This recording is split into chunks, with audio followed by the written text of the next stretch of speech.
प्रभुपाद की, उपस्थित समवेत गौर भक्त वृंद की, निताय गौर प्रेमानंदे। हरे कृष्ण। समस्त नखरा ग्रामवासी मानू इस्कन तरफ आंतर्जातीय कृष्ण भावनामृत संघ इस्कन तरफ शुभेच्छा अभिनंदन।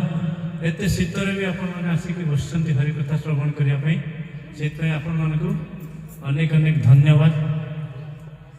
आपण मैंने सुंदर आयोजन कर भगवत कथार आज जो सुंदर आयोजन कर आम निकट उपस्थित होती जो आम सामने पूज्यपाद अमृत शान दास प्रभु का नाम कौन? पूज्यपाद अमृत शान दास प्रभु बालेश्वर आसती।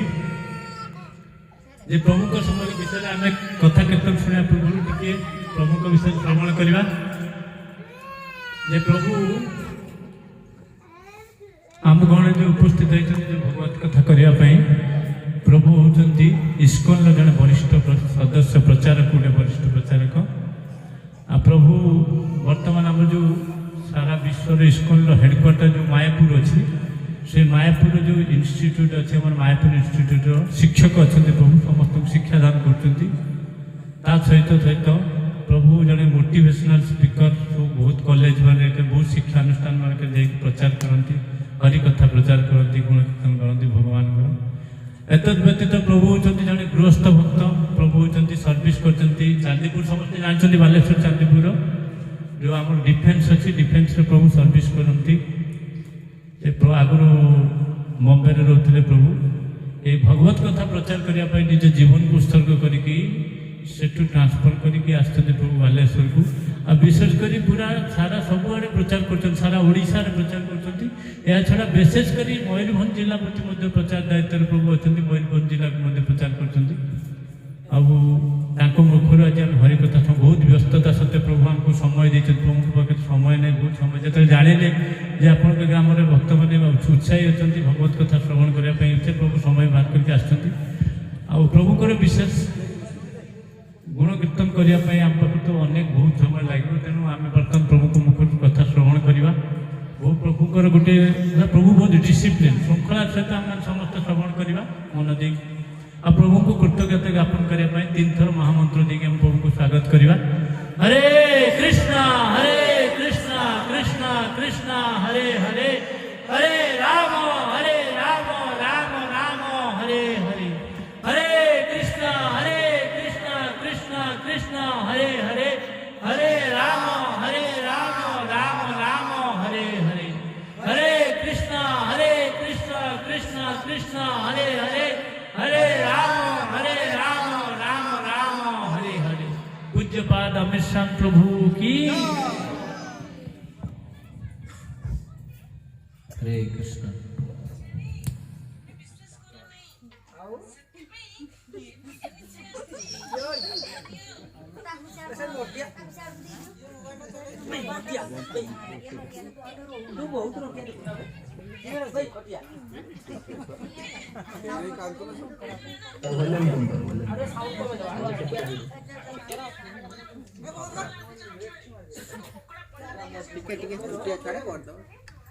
हरे कृष्ण। तो समस्त हाथ जोड़तु आम सर्ट रे मंगलाचरण करवा। मंगलाचरण माने किछि मंगलमय प्रार्थना भगवान को उद्देश्य करवा जहाँ फल आम जो किछि समय भगवान गुण कीर्तन कथा कीर्तन श्रवण कीर्तन करने जाऊँगी से किसी मंगलमय हो। मंगलाचरण 3टा उद्देश्य थाए। गोटे हूँ वस्तु निर्देश माने आम कौन कथा कहवा कौन विषय वस्तु कौन ता विषय किसी उल्लेख थाए।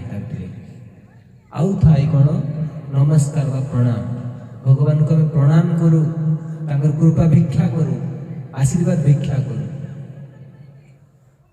आउ तापर हूँ आशीर्वाद प्रणाम पर ही आशीर्वाद वस्तु निर्देश नमस्कार और आशीर्वाद ये 3टा सारा जिनस मंगलाचरण आवश्यकता अच्छी।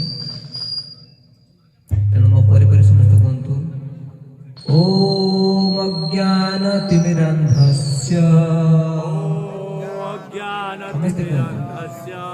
ज्ञानाञ्जनशलाकया चक्षुरोन्मिलितं येन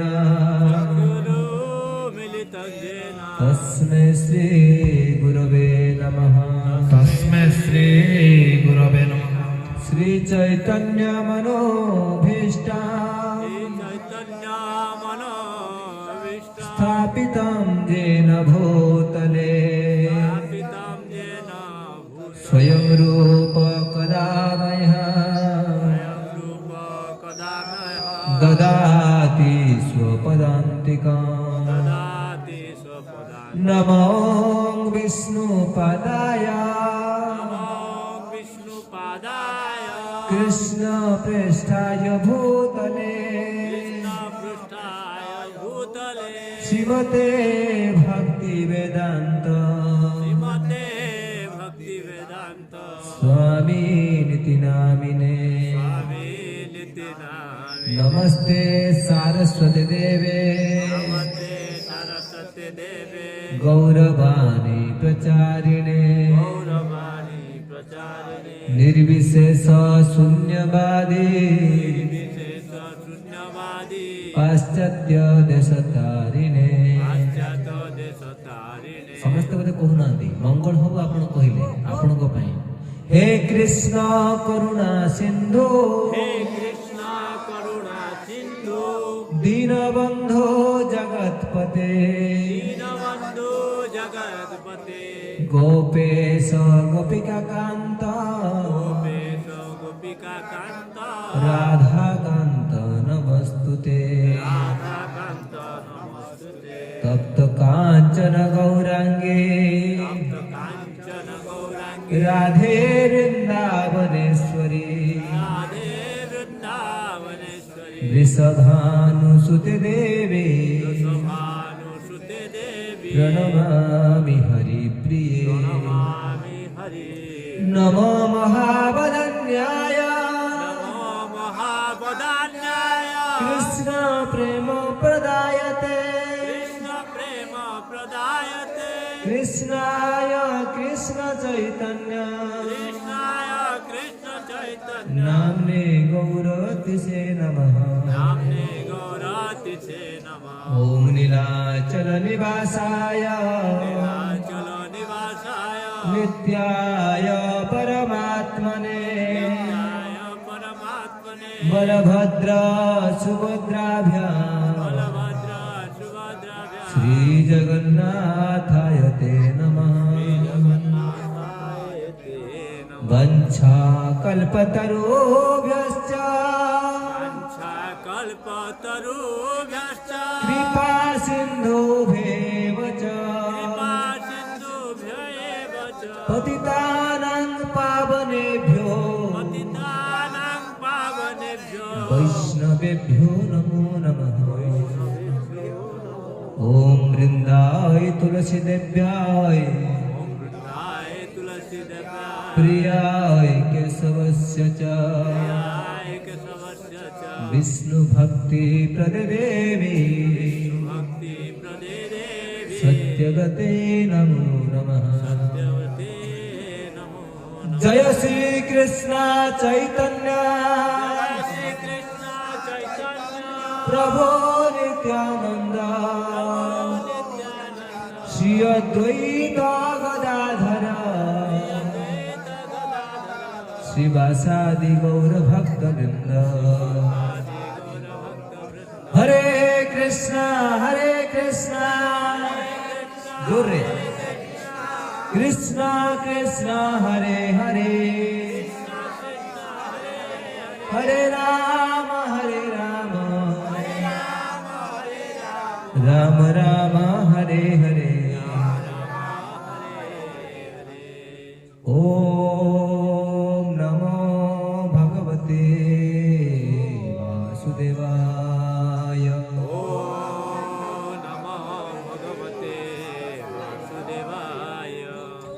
ओम नमो भगवते वासुदेवाय।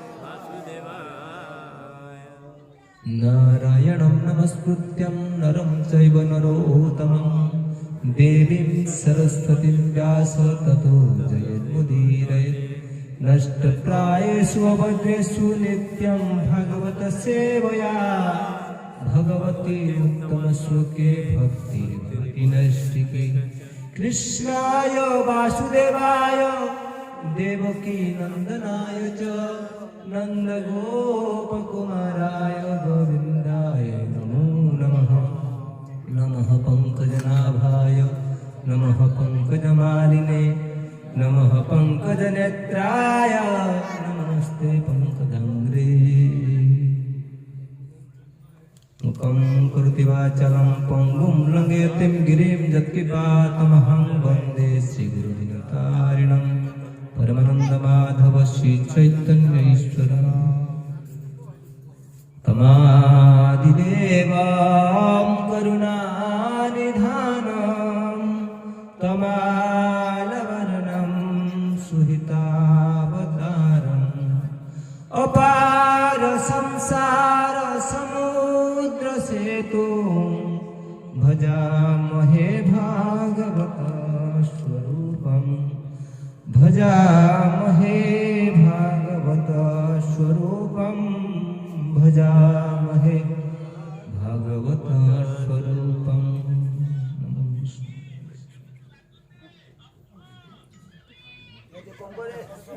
हरे कृष्ण।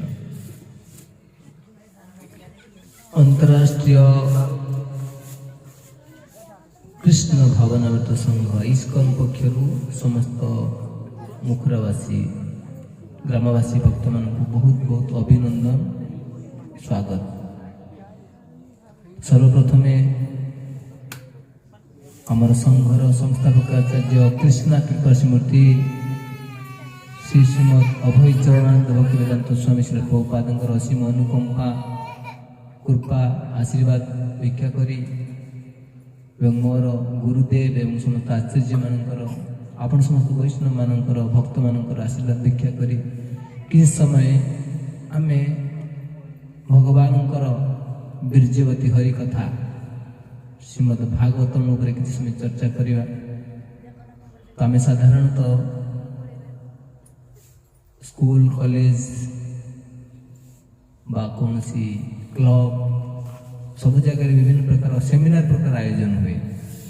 तो आपण मैंने सरल निरीह ग्रामवासी ए गाँव रे भागवत टुंगी अच्छी तेणु भागवत कथा आपण मैंने चाहूले तो मत शुणी गोटे खुशी लगला कि आमे श्रीमद भागवतंकर किस समय सेवा करवा श्रवण कीर्तन माध्यम।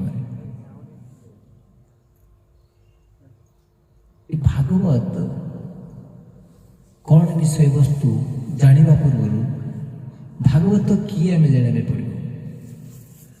भागवत कौन सी साधारण पुस्तक नुहे ग्रंथ नुहे आपण मान अल्प बहुत धारणा थी से आपण मैंने भागवत को ग्रंथ को पूजा कले सम्मान देखेले और कारण हूँ भागवत साक्षात कृष्ण ये भागवतर प्रथम स्कंदरे ही कहुई भागवत साक्षात कृष्ण बोली भागवतर महिमा वर्णन कराई श्रीमद भागवतम आ भगवान कृष्ण टिके कम कर दे आ भगवान जो विग्रह मध्य कौन सी पार्थक्य नहीं कम करो। भागवतम रे द्वादश स्कंद अच्छी ठीक है 12टी स्कंद अच्छा 12टी स्कंद भगवान संपूर्ण शरीर को वर्णन करते आम भगवान प्रथम दर्शन करू मंदिर रे कि पार कौन दर्शन करते आपण मैंने भगवान को दर्शन करने गले हरे कृष्ण अरे जीव परे शुणी सारा पर कई कथा कहबे शुणवे ठीक से कहतु हरे कृष्ण कृष्ण कृष्ण हरे हरे हरे राम राम राम हरे हरे। ଭାଗବତ କଥାରେ ଯିଏ କଥା କହିବ କ'ଣ କ'ଣ ଲସ୍ କରିକି ଯିବ ସେଟା କହିଦେବା ଦରକାର ଆଗେ। ଥରେ ଏମିତି ଗୋଟେ ଜାଗାରେ ଆମେ ଭାଗବତ କଥା ଆରମ୍ଭ କଲୁ, ବହୁତ ଲୋକ କଥାବାର୍ତ୍ତା କରୁଥିଲେ, ଜାଣିନଥିଲେ ପ୍ରୋବ୍ଲେମଟା କ'ଣ ହବ। ସେ କଥାଟା କହିଦେଲା ପରେ ପୁରା ଶାନ୍ତିର ସହିତ କଥା ଆରମ୍ଭ ହେଲା। ତ ଆପଣମାନେ ଶୁଣିବା ପାଇଁ ଚାହୁଁଛନ୍ତି ସାର୍ କ'ଣ ପ୍ରୋବ୍ଲେମ ହବ ଟିକେ କହିବା ପାଇଁ ସର୍ଟରେ ଚାହୁଁଛନ୍ତି? କ'ଣ ଧରି ବଲ ଭାଗବତ କଥାରେ ଯେତେବେଳେ ବି କଥା ହୁଏ, ଯେତେବେଳେ ବି ଆପଣ କଥାବାର୍ତ୍ତା କରିବେ ତ ଏକାଥରରେ ବହୁତ ପ୍ରକାର ଅପରାଧ କରିଥାନ୍ତି। ପ୍ରଥମ ଅପରାଧ କାହା ପାଖରେ ହୁଏ? ଯେଉଁମାନେ ଅନ୍ୟ ଶ୍ରୋତା ମାନେ ଅଛନ୍ତି ତାଙ୍କ ଚରଣରେ ଅପରାଧ ହେଇଯାଏ। କାହିଁକି ଅପରାଧ ହେଇଯାଏ? ସେମାନେ ଶ୍ରବଣରେ ବ୍ୟାଘାତ ହୁଏ, ସେମାନେ ଶୁଣିପାରନ୍ତିନି ଠିକ ସେ, ତେଣୁ ତାଙ୍କ ପାଖରେ ଅପରାଧ ହେଇଯାଏ। ସେମାନେ ଚାହୁଁଛନ୍ତି ଶୁଣିବା ପାଇଁ, କିନ୍ତୁ ଆମର ଭୁଲ ତ୍ରୁଟି ପାଇଁ ସେମାନେ ଶ୍ରବଣରେ ବ୍ୟାଘାତ ହେଉଛନ୍ତି, ତେଣୁ ତାଙ୍କ ପାଖରେ ଅପରାଧ ହେଇଯାଏ। ବୈଷ୍ଣବ ଅପରାଧ, ଭକ୍ତ ଅପରାଧ ହେଇଯାଏ, ପ୍ରଥମ କଥା। ଦ୍ୱିତୀୟ କଥା ହେଉଛି ଭାଗବତଙ୍କ ଠାରେ ଅପରାଧ ହେଇଯାଏ। ଭାଗବତମ କିଏ ଆମେ ଜାଣିଲେ ସାକ୍ଷାତ କୃଷ୍ଣ, ସେ କଥା ଆମେ ଚର୍ଚ୍ଚା କରୁଥିଲେ, ସେଠିକି ପୁଣି ଯିବା। ଭାଗବତମ କିଏ ସେଠି ଚର୍ଚ୍ଚା କରୁଥିଲେ, ତ ଭାଗବତଙ୍କ ଠାରେ ସାକ୍ଷାତ ଅପରାଧ ହେଇଯାଏ, ଠିକ ଅଛି। କୃଷ୍ଣଙ୍କ ଠାରେ ଅପରାଧ ହେଇଯାଏ। ବକ୍ତା ଯିଏ ବ୍ୟାସଦେବଙ୍କର ବ୍ୟାସାସନରେ ବସିଛନ୍ତି, ବ୍ୟାସଦେବଙ୍କର ପ୍ରତିମୂର୍ତ୍ତି ବା ତାଙ୍କ ରିପ୍ରେଜେଣ୍ଟେଟିଭ ହିସାବରେ ବ୍ୟାସାସନରେ ବସିଛନ୍ତି, ବକ୍ତାଙ୍କ ପାଖରେ ଅପରାଧ ହେଇଯାଏ, ସେ ଅନ୍ୟ ମନୁଷ୍ୟ ହେଇଯାନ୍ତି। ତୃତୀୟରେ ଗଲା, ଚତୁର୍ଥରେ ଆସିଛି ଯୋଉଠି ଭାଗବତ କଥା ହୁଏ ଦେବୀ ଦେବତା ସମସ୍ତେ ପଳେଇ ଆସନ୍ତି ସେଠି, ଯେତେ ଥାନ୍ତି ପଳେଇ ଆସନ୍ତି ଶ୍ରବଣ କରିବା ପାଇଁ, ତାଙ୍କ ପାଖରେ ଅପରାଧ ହେଇଯାଏ। ବିଶେଷ କରିକି ହନୁମାନଜୀ, ହନୁମାନ ଯେତେବେଳେ ଶ୍ରୀରାମଚନ୍ଦ୍ରଙ୍କୁ ମାଗିଲେ ଆଶୀର୍ବାଦ, ଭଗବାନ କହିଥିଲେ ଯୋଉଠି ରାମ କଥା ହବ ଭଗବାନଙ୍କର କଥା ହବ, ରାମ କୃଷ୍ଣ ହରି ସବୁ ସେମ୍ ନା, ତ ତାଙ୍କ କଥା ହବ ମାନେ ଭଗବାନ ହନୁମାନ ପଳେଇ ଆସନ୍ତି ଶ୍ରବଣ କରିବା ପାଇଁ। ତେଣୁ ଏକାଥରେ ଅନେକ ପ୍ରକାର ଆମେ ଅପରାଧ କରିଥାନ୍ତି। ତେଣୁ ଆପଣମାନେ ଧୈର୍ଯ୍ୟର ସହିତ ଶ୍ରବଣ କରିବେ। ଯଦି କିଛି କାହାର କଥା କହିବାର ଅଛି ତାହେଲେ ଉଠି ଚାଲିଯିବେ, ଆରାମସେ ପଛରୁ କଥା କହିକି ଆସିବେ। ଏଇଠି ଯଦି କଥା କହିବେ ତାହେଲେ ସମସ୍ତଙ୍କର ଡିଷ୍ଟର୍ବ ହେବ। ତ ଆମେ ଚର୍ଚ୍ଚା କରୁଥିଲୁ, ମୁଁ ଆଶା କରିବି ଆମେ ଅଳ୍ପ ସମୟ ଚର୍ଚ୍ଚା କରିବା, ବେଶ ସମୟ ତ କରିବାନି, 8ଟା ପର୍ଯ୍ୟନ୍ତ କରିବା। ଅଲରେଡି 7ଟା ହେଇଗଲାଣି, ଆପଣମାନେ ଲେଟ୍ ଆସିଲେ ନହେଲେ 2 ଘଣ୍ଟା କଥା ହେଇଥାନ୍ତା 6ଟାରୁ, ତ କୀର୍ତ୍ତନ ହେଇକି ଆରମ୍ଭ ହବ 7ଟା ହେଇଗଲାଣି ଅଲରେଡି, 7ଟା ପାରିଗଲାଣି, କେତେ ହେଲାଣି? 7:30 ହେଲାଣି। ବାସ୍ ବହୁତ ସର୍ଟ କଥା ହବ ତାହେଲେ ତ ବର୍ତ୍ତମାନ। ତ ଏ କଥା ଜାଣିବା ପୂର୍ବରୁ ଆମେ ଜାଣୁଥିଲେ କି ଭାଗବତମ କିଏ? ଭାଗବତ ହେଉଛନ୍ତି କୃଷ୍ଣ। ଆମେ ଯେମିତି ପ୍ରଥମ ମନ୍ଦିରକୁ ଯାଆନ୍ତି ଭଗବାନଙ୍କର ପାଦ ଯୁଗଳକୁ, ତାଙ୍କର ପଦ କମଳକୁ ଦର୍ଶନ କରନ୍ତି। ଆପଣ ମନ୍ଦିର ଯିବେ ମାନେ ଆଗେ ସର୍ବପ୍ରଥମ ଭଗବାନଙ୍କର ପାଦକୁ ଦର୍ଶନ କରିବେ। ଆଉ ଶ୍ରୀମଦ୍ ଭାଗବତମରେ ପ୍ରଥମ ସ୍କନ୍ଧ ଦ୍ୱିତୀୟ ସ୍କନ୍ଧ ହେଉଛନ୍ତି ଭଗବାନଙ୍କର ପାଦ ସଦୃଶ। ପ୍ରଥମ ସ୍କନ୍ଧ ଦ୍ୱିତୀୟ ସ୍କନ୍ଧ 12ଟା ସ୍କନ୍ଧ ଅଛି।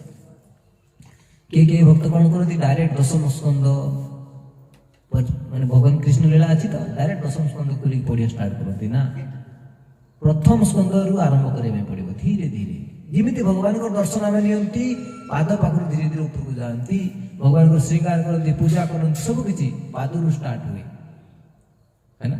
ସେମିତିକା ଶ୍ରୀମଦ୍ ଭାଗବତ ମଧ୍ୟ ଭଗବାନଙ୍କର ପ୍ରଥମ ସ୍କନ୍ଧ ଦ୍ୱିତୀୟ ସ୍କନ୍ଧ ହେଉଛି ପାଦ ସଦୃଶ। ତୃତୀୟ ଚତୁର୍ଥ ହେଉଛନ୍ତି ଭଗବାନଙ୍କର ଜଙ୍ଘ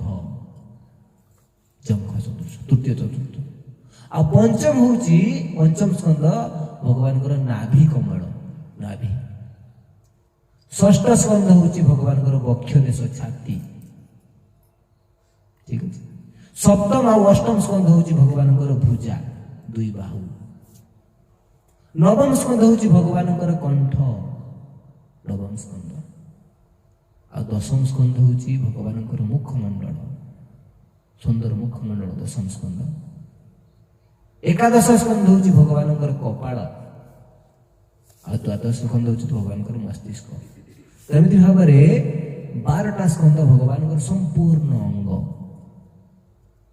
ତେଣୁ ପୁରା ଭାଗବତ ମାନେ ସାକ୍ଷାତ ଭଗବାନ। ଆପଣ କହିବେ ବୋଧେ ମନଗଢା କଥା କହୁଛନ୍ତି ନା, ଶ୍ରୀମଦ୍ ଭାଗବତ ମାନେ ହିଁ ବର୍ଣ୍ଣନ କରାହେଇଛି ଏ ଭଗବାନ କେମିତି ଭାଗବତ ରୂପରେ ପୁଣି ଆସିଲେ ଆମ ପାଖକୁ। ଯେତେବେଳେ କୃଷ୍ଣ ଲୀଳା ସାରିକି ଦ୍ୱାପର ଯୁଗ ପରେ ଭଗବାନ ତାଙ୍କ ନିତ୍ୟ ଲୀଳାକୁ ପଳେଇବେ, ନିତ୍ୟ ଧାମକୁ ପଳେଇବେ।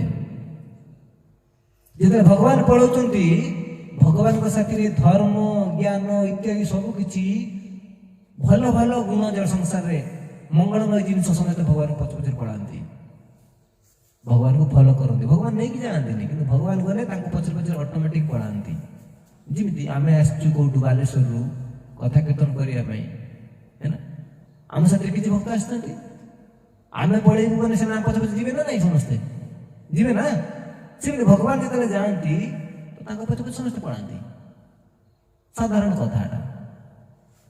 ଶ୍ରୀମଦ୍ ଭାଗବତର ବର୍ଣ୍ଣନ ଅଛି, କୃଷ୍ଣ ସ୍ୱଧାମ ଉପଗତେ ଧର୍ମ ଜ୍ଞାନାଦିଭି ସହ କଲୌ ନଷ୍ଟ ଦୃଶାମେଶ ପୁରାଣ ଅର୍କ ଅଧୁନାଦିତ। କୃଷ୍ଣ ସ୍ୱଧାମ ଉପଗତେ, କୃଷ୍ଣ ସ୍ୱଧାମ ଉପଗତେ।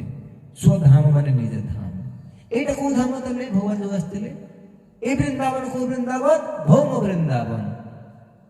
এই ভৌতিক জগতের বৃন্দাবন হচ্ছে ভৌম বৃন্দাবন, মানে সেই বৃন্দাবন যেটা গোলক বৃন্দাবন, তার গোটে জস্ট কোন ডেমো পিস। ভগবান এটি সে বৃন্দাবন গোটে ডেমো নেইকি আসছেন। খালি অরিজিনাল লীলা সেটি চালছি, অরিজিনাল ধাম ଅଛି, ନିତ୍ୟ ଲୀଳା ଚାଲିଛି ଭଗବାନଙ୍କର ସେ ଧାମରେ। ନ ଯତ୍ ଭାସୟତେ ସୂର୍ଯ୍ୟ ନ ଶଶାଙ୍କ ନ ପାବକ ଯତ୍ ଗତ୍ୱା ନ ନିବର୍ତ୍ତନ୍ତେ ତଦ୍ଧାମ ପରମ ମମ। କୃଷ୍ଣ କହୁଛନ୍ତି ଗୀତାରେ, ଯୋଉଠି ସୂର୍ଯ୍ୟ ଦରକାର ନାହିଁ, ଚନ୍ଦ୍ର ଦରକାର ନାହିଁ। ଏଠି ଦେଖ ଆଜି ଜହ୍ନ ନାହିଁ ବୋଲି ଅନ୍ଧାର ହେଇଛି, ଆପଣଙ୍କୁ ହେଲୋଜିନ୍ ଦରକାର, ହଁ ନା ନାଇଁ? ଲାଇଟ୍ ପଳେଇଲେ ଅନ୍ଧାର ହେଇଯିବ ସବୁ। ଏ ଧାମରେ ସୂର୍ଯ୍ୟ ଚନ୍ଦ୍ର ଦରକାର, ହେଲୋଜିନ୍ ଲାଇଟ୍ ଦରକାର, ନହେଲେ ଅନ୍ଧାର ହେଇଯିବ। କିନ୍ତୁ ସେମିତି ଗୋଟେ ଅଛି ଧାମ ଅଛି, ନ ଯତ୍ ଭାସୟତେ ସୂର୍ଯ୍ୟ ନ ଶଶାଙ୍କ ମାନେ ଚନ୍ଦ୍ର ନ ପାବକ, ନିଆଁ ଦରକାର ନାହିଁ ସେଠି, ସୂର୍ଯ୍ୟ ଦରକାର ନାହିଁ, ଚନ୍ଦ୍ର ଦରକାର ନାହିଁ। ତଦ୍ଧାମ ପରମ ଯତ୍ ଗତ୍ୱା ନ ନିବର୍ତ୍ତନ୍ତେ, ଯୋଉଠି ଗଲେ ଆଉ ଫେରିପାରିବେନି ଆପଣ। ଯୋଉଠି ଜନ୍ମ ମୃତ୍ୟୁ ଜରା ବ୍ୟାଧି ନାହିଁ, ବୁଢାପା ହବାର ନାହିଁ, ମରଣ ନାହିଁ, ଭଗବାନ କହୁଛନ୍ତି ସେ ଧାମ ପରମ ଧାମ। କିନ୍ତୁ ତାର ପରମ ଧାମରୁ ଗୋଟେ ଡେମୋ ପିସ୍ ଆଣିଥିଲେ ଭଗବାନ ଆମକୁ ଦେଖେଇବା ପାଇଁ, ଭୌମ ବୃନ୍ଦାବନ। ଆଉ ଯୋଉ ଲୀଳା ସେଠି ସେ କରୁଛନ୍ତି ନିତ୍ୟ ଲୀଳା, ତାର କିଛି ଅଂଶ ଆମକୁ ଦେଖେଇବା ପାଇଁ ଏଠିକି। କଣ ପାଇଁ? ଆମକୁ ଆକୃଷ୍ଟ କରିବା ପାଇଁ, ଆମକୁ ଆକୃଷ୍ଟ କରିବା ପାଇଁ। ଦେଖିବେ ମାର୍କେଟିଂ ବାଲା, ସେ ମାର୍କେଟିଂ ବାଲା ଜିନିଷ ବିକନ୍ତି, ତାଙ୍କର ଗୋଡାଉନରେ ବହୁତ ସାରା ଜିନିଷ ଥାଏ, ଥାଏ ନା? ମୁଁ ଜାଣିନି ଆପଣଙ୍କର ଏପଟେ ଆସନ୍ତି ନା ନାଇଁ ବିକ୍ରି କରିବା ପାଇଁ? ଟାଉନରେ ବେଶୀ ଆସନ୍ତି। ସେ ଗୋଟେ ଛୋଟ ବ୍ୟାଗ ରଖିଥିବେ, ଏମିତି ସେଥିରେ କିଛି କିଛି ସାମ୍ପଲ ରଖିଥିବେ, ଠିକ ଅଛି? କେତେ କେତେ ମାର୍କେଟିଂ ଧନ୍ଦା ଅଛି ସବୁ। ସେମାନେ ସେଥିରେ କିଛି କିଛି ଛୋଟ ଛୋଟ ନେଇଥିବେ ସାମ୍ପଲ, ଆଣିକି ଆପଣ ଘରେ ଘରେ ବୁଲିକି ଦେଖେଇବେ।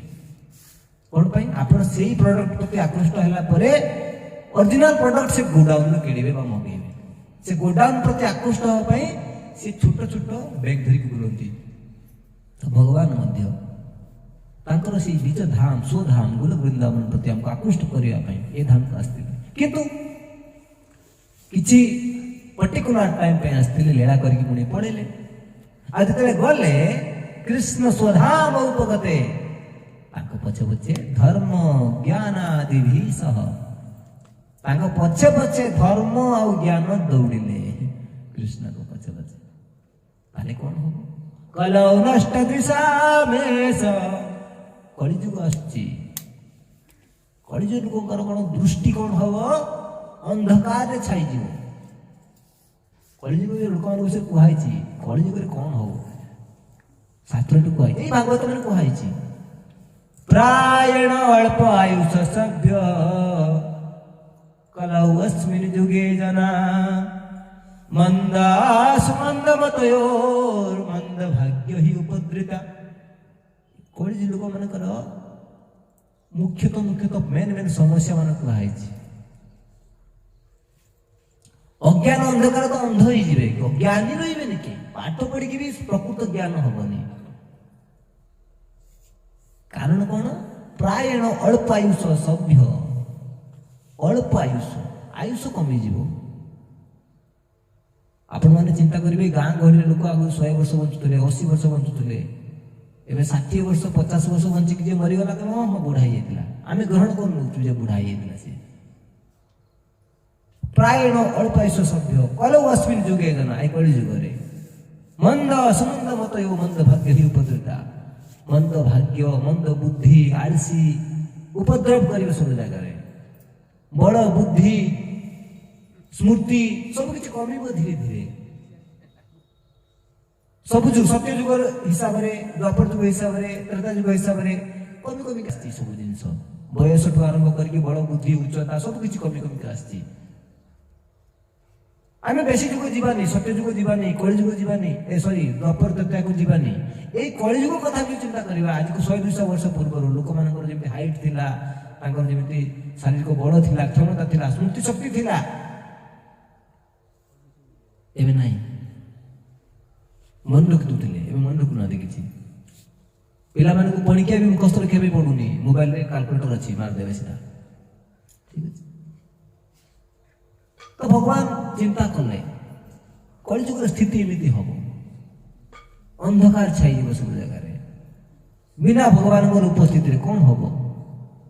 ଭଗବାନ ଆସିଥିଲେ, ସାକ୍ଷାତ କୃଷ୍ଣ ଗୀତାର ଜ୍ଞାନ ଦେଲେ, ଭଗବାନ ଲୀଳା କଲେ, ତାଙ୍କୁ ଦେଖିକି ଆମେ ସମସ୍ତେ ଶିଖିଲେ, ଭଗବତ ଧାମ ପ୍ରତି ଆକୃଷ୍ଟ ହେଲେ। ଆଉ ଭଗବାନ ଯଦି ନଥିବେ ତାହେଲେ କ'ଣ ହବ? ତାହେଲେ କ'ଣ ହବ? ଅନ୍ଧକାର ଛାଇଯିବ। ସେଥିପାଇଁ କଲୌ ନଷ୍ଟ ଦୃଶାମେଷ, କଳି ଯୁଗରେ ଯୋଉ ଦୃଷ୍ଟି ଶକ୍ତି ହରେଇ ବସିଥିବେ ଲୋକମାନେ, ତାଙ୍କୁ ପୁନଃ ଦୃଷ୍ଟି ଶକ୍ତି ଦେବା ପାଇଁ, ଜ୍ଞାନାଲୋକ ଦେବା ପାଇଁ ପୁରାଣ ଅର୍କ ଅଧୁନାଦିତ। ଅର୍କ ମାନେ ହଉଛି ସୂର୍ଯ୍ୟ। ସୂର୍ଯ୍ୟ ରୂପକ ପୁରାଣ, ଏ ମହାପୁରାଣ ଶ୍ରୀମଦ୍ ଭାଗବତ ମହାପୁରାଣର ଉଦୟ ହେଲା। ଅଧୁନା ଉଦିତ ଶ୍ରୀକୃଷ୍ଣ ସାକ୍ଷାତ ପୁରାଣ ରୂପରେ ଉଦୟ ହେଲେ ନିଜକୁ, ମାନେ ଶ୍ରୀମଦ୍ ଭାଗବତ ମହାପୁରାଣ। ଏମିତିକା ମହାପୁରାଣ, ସେ ସମସ୍ତ ବେଦ ବେଦାନ୍ତ ସବୁ ଶାସ୍ତ୍ରର ନିଚୋଡ଼। ଆଜି ମୁଁ ସତ କଥା କହୁଛି, ଆଜି ଜଣେ ଭକ୍ତ ମତେ ଦିନ ବେଳେ ଫୋନ କରିଥିଲେ। ଆଜି ଆମର ଜଣେ ଭକ୍ତ ନୂଆ ନୂଆ ଭକ୍ତିରେ ଆସିଛନ୍ତି, କହିଲେ ପ୍ରଭୁଜୀ ମତେ ବେଦ ଦରକାର, ଅରିଜିନାଲ ବେଦ। ମୁଁ କହିଲି କ'ଣ କରିବ ବେଦ? ନା ବେଦ ଜଣେ ଭକ୍ତଙ୍କୁ ଦରକାର, ତାଙ୍କୁ ସେ ପଢିବେ। ମୁଁ ତମକୁ ଦରକାର ନାହିଁ ତ? କହିଲେ ନା ନା ମୁଁ ତ ଗୀତା ରଖିଛି, ଭାଗବତ ରଖିଛି, ସିଏ ତାଙ୍କୁ ବେଦ ଦରକାର। ମୁଁ କହିଲି ହଁ ଠିକ ରଖିଛ, ଗୀତା ଭାଗବତ ପଢ। ବେଦ ପଢିକି ବୁଝିପାରିବନି ତମେ, ଆଉ ସେ ଲୋକକୁ ବି କୁହ ଗୀତା ଭାଗବତ ପଢ। କାହିଁକିନା ଗୀତା ଭାଗବତ ହଉଛି ପୁରା ବେଦର ନିଚୋଡ଼ ସାରାଂଶ। ନିଗମ କଳ୍ପତରୋର୍ ଗଲିତଂ ଫଲଂ ସୁଖମୁଖାଦଂ ମୃତ ଦ୍ରବ ସଂୟୁତଂ ପିବତ ଭାଗବତଂ ରସମାଲୟଂ ମୁହୁରହୁ ରସିକା ଭୁବି ଭାବୁକା।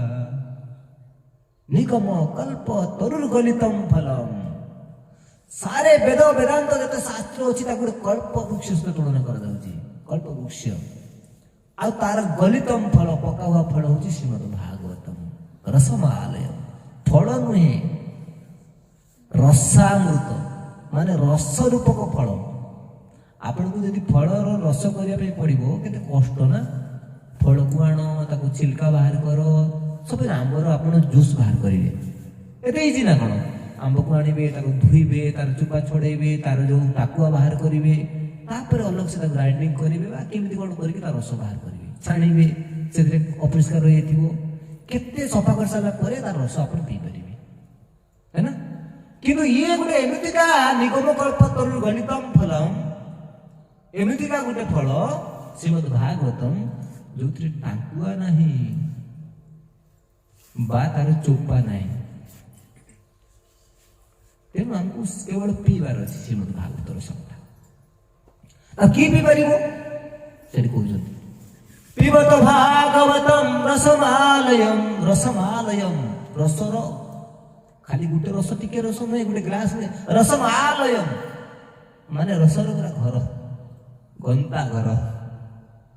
ପିବତ ଭାଗବତଂ ରସମାଲୟଂ ମୁହୁରହୁ ରସିକା ଭୁବି ଭାବୁକା। सी पी पारिबनी पिता লাগিব समस्त बस पी पारिबे ना समस्त बस पारिबे ना टीवी रो मजा লাগিব न्यूज़पेपर रो मजा লাগিব खुद बाकी देश दुनिया कथा खबर मजा লাগিব एथिरो मजा লাগিব एठी तो डीजे बजाई थांता बर्तमान रेकॉर्ड डांस कराई थांता मेलोडी प्रोग्राम कराई थांता सब आसंते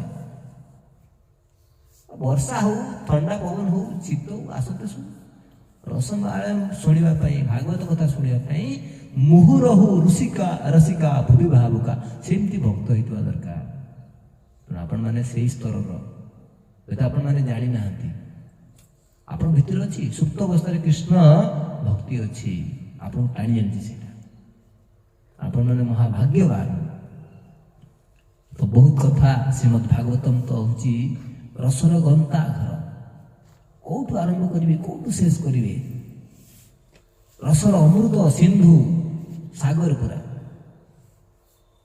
कम समय किसी समय किसी ड्रप चर्चा करवा बहुत कथा अच्छी तो मुझे चिंता करी कम समय में कौन चर्चा कर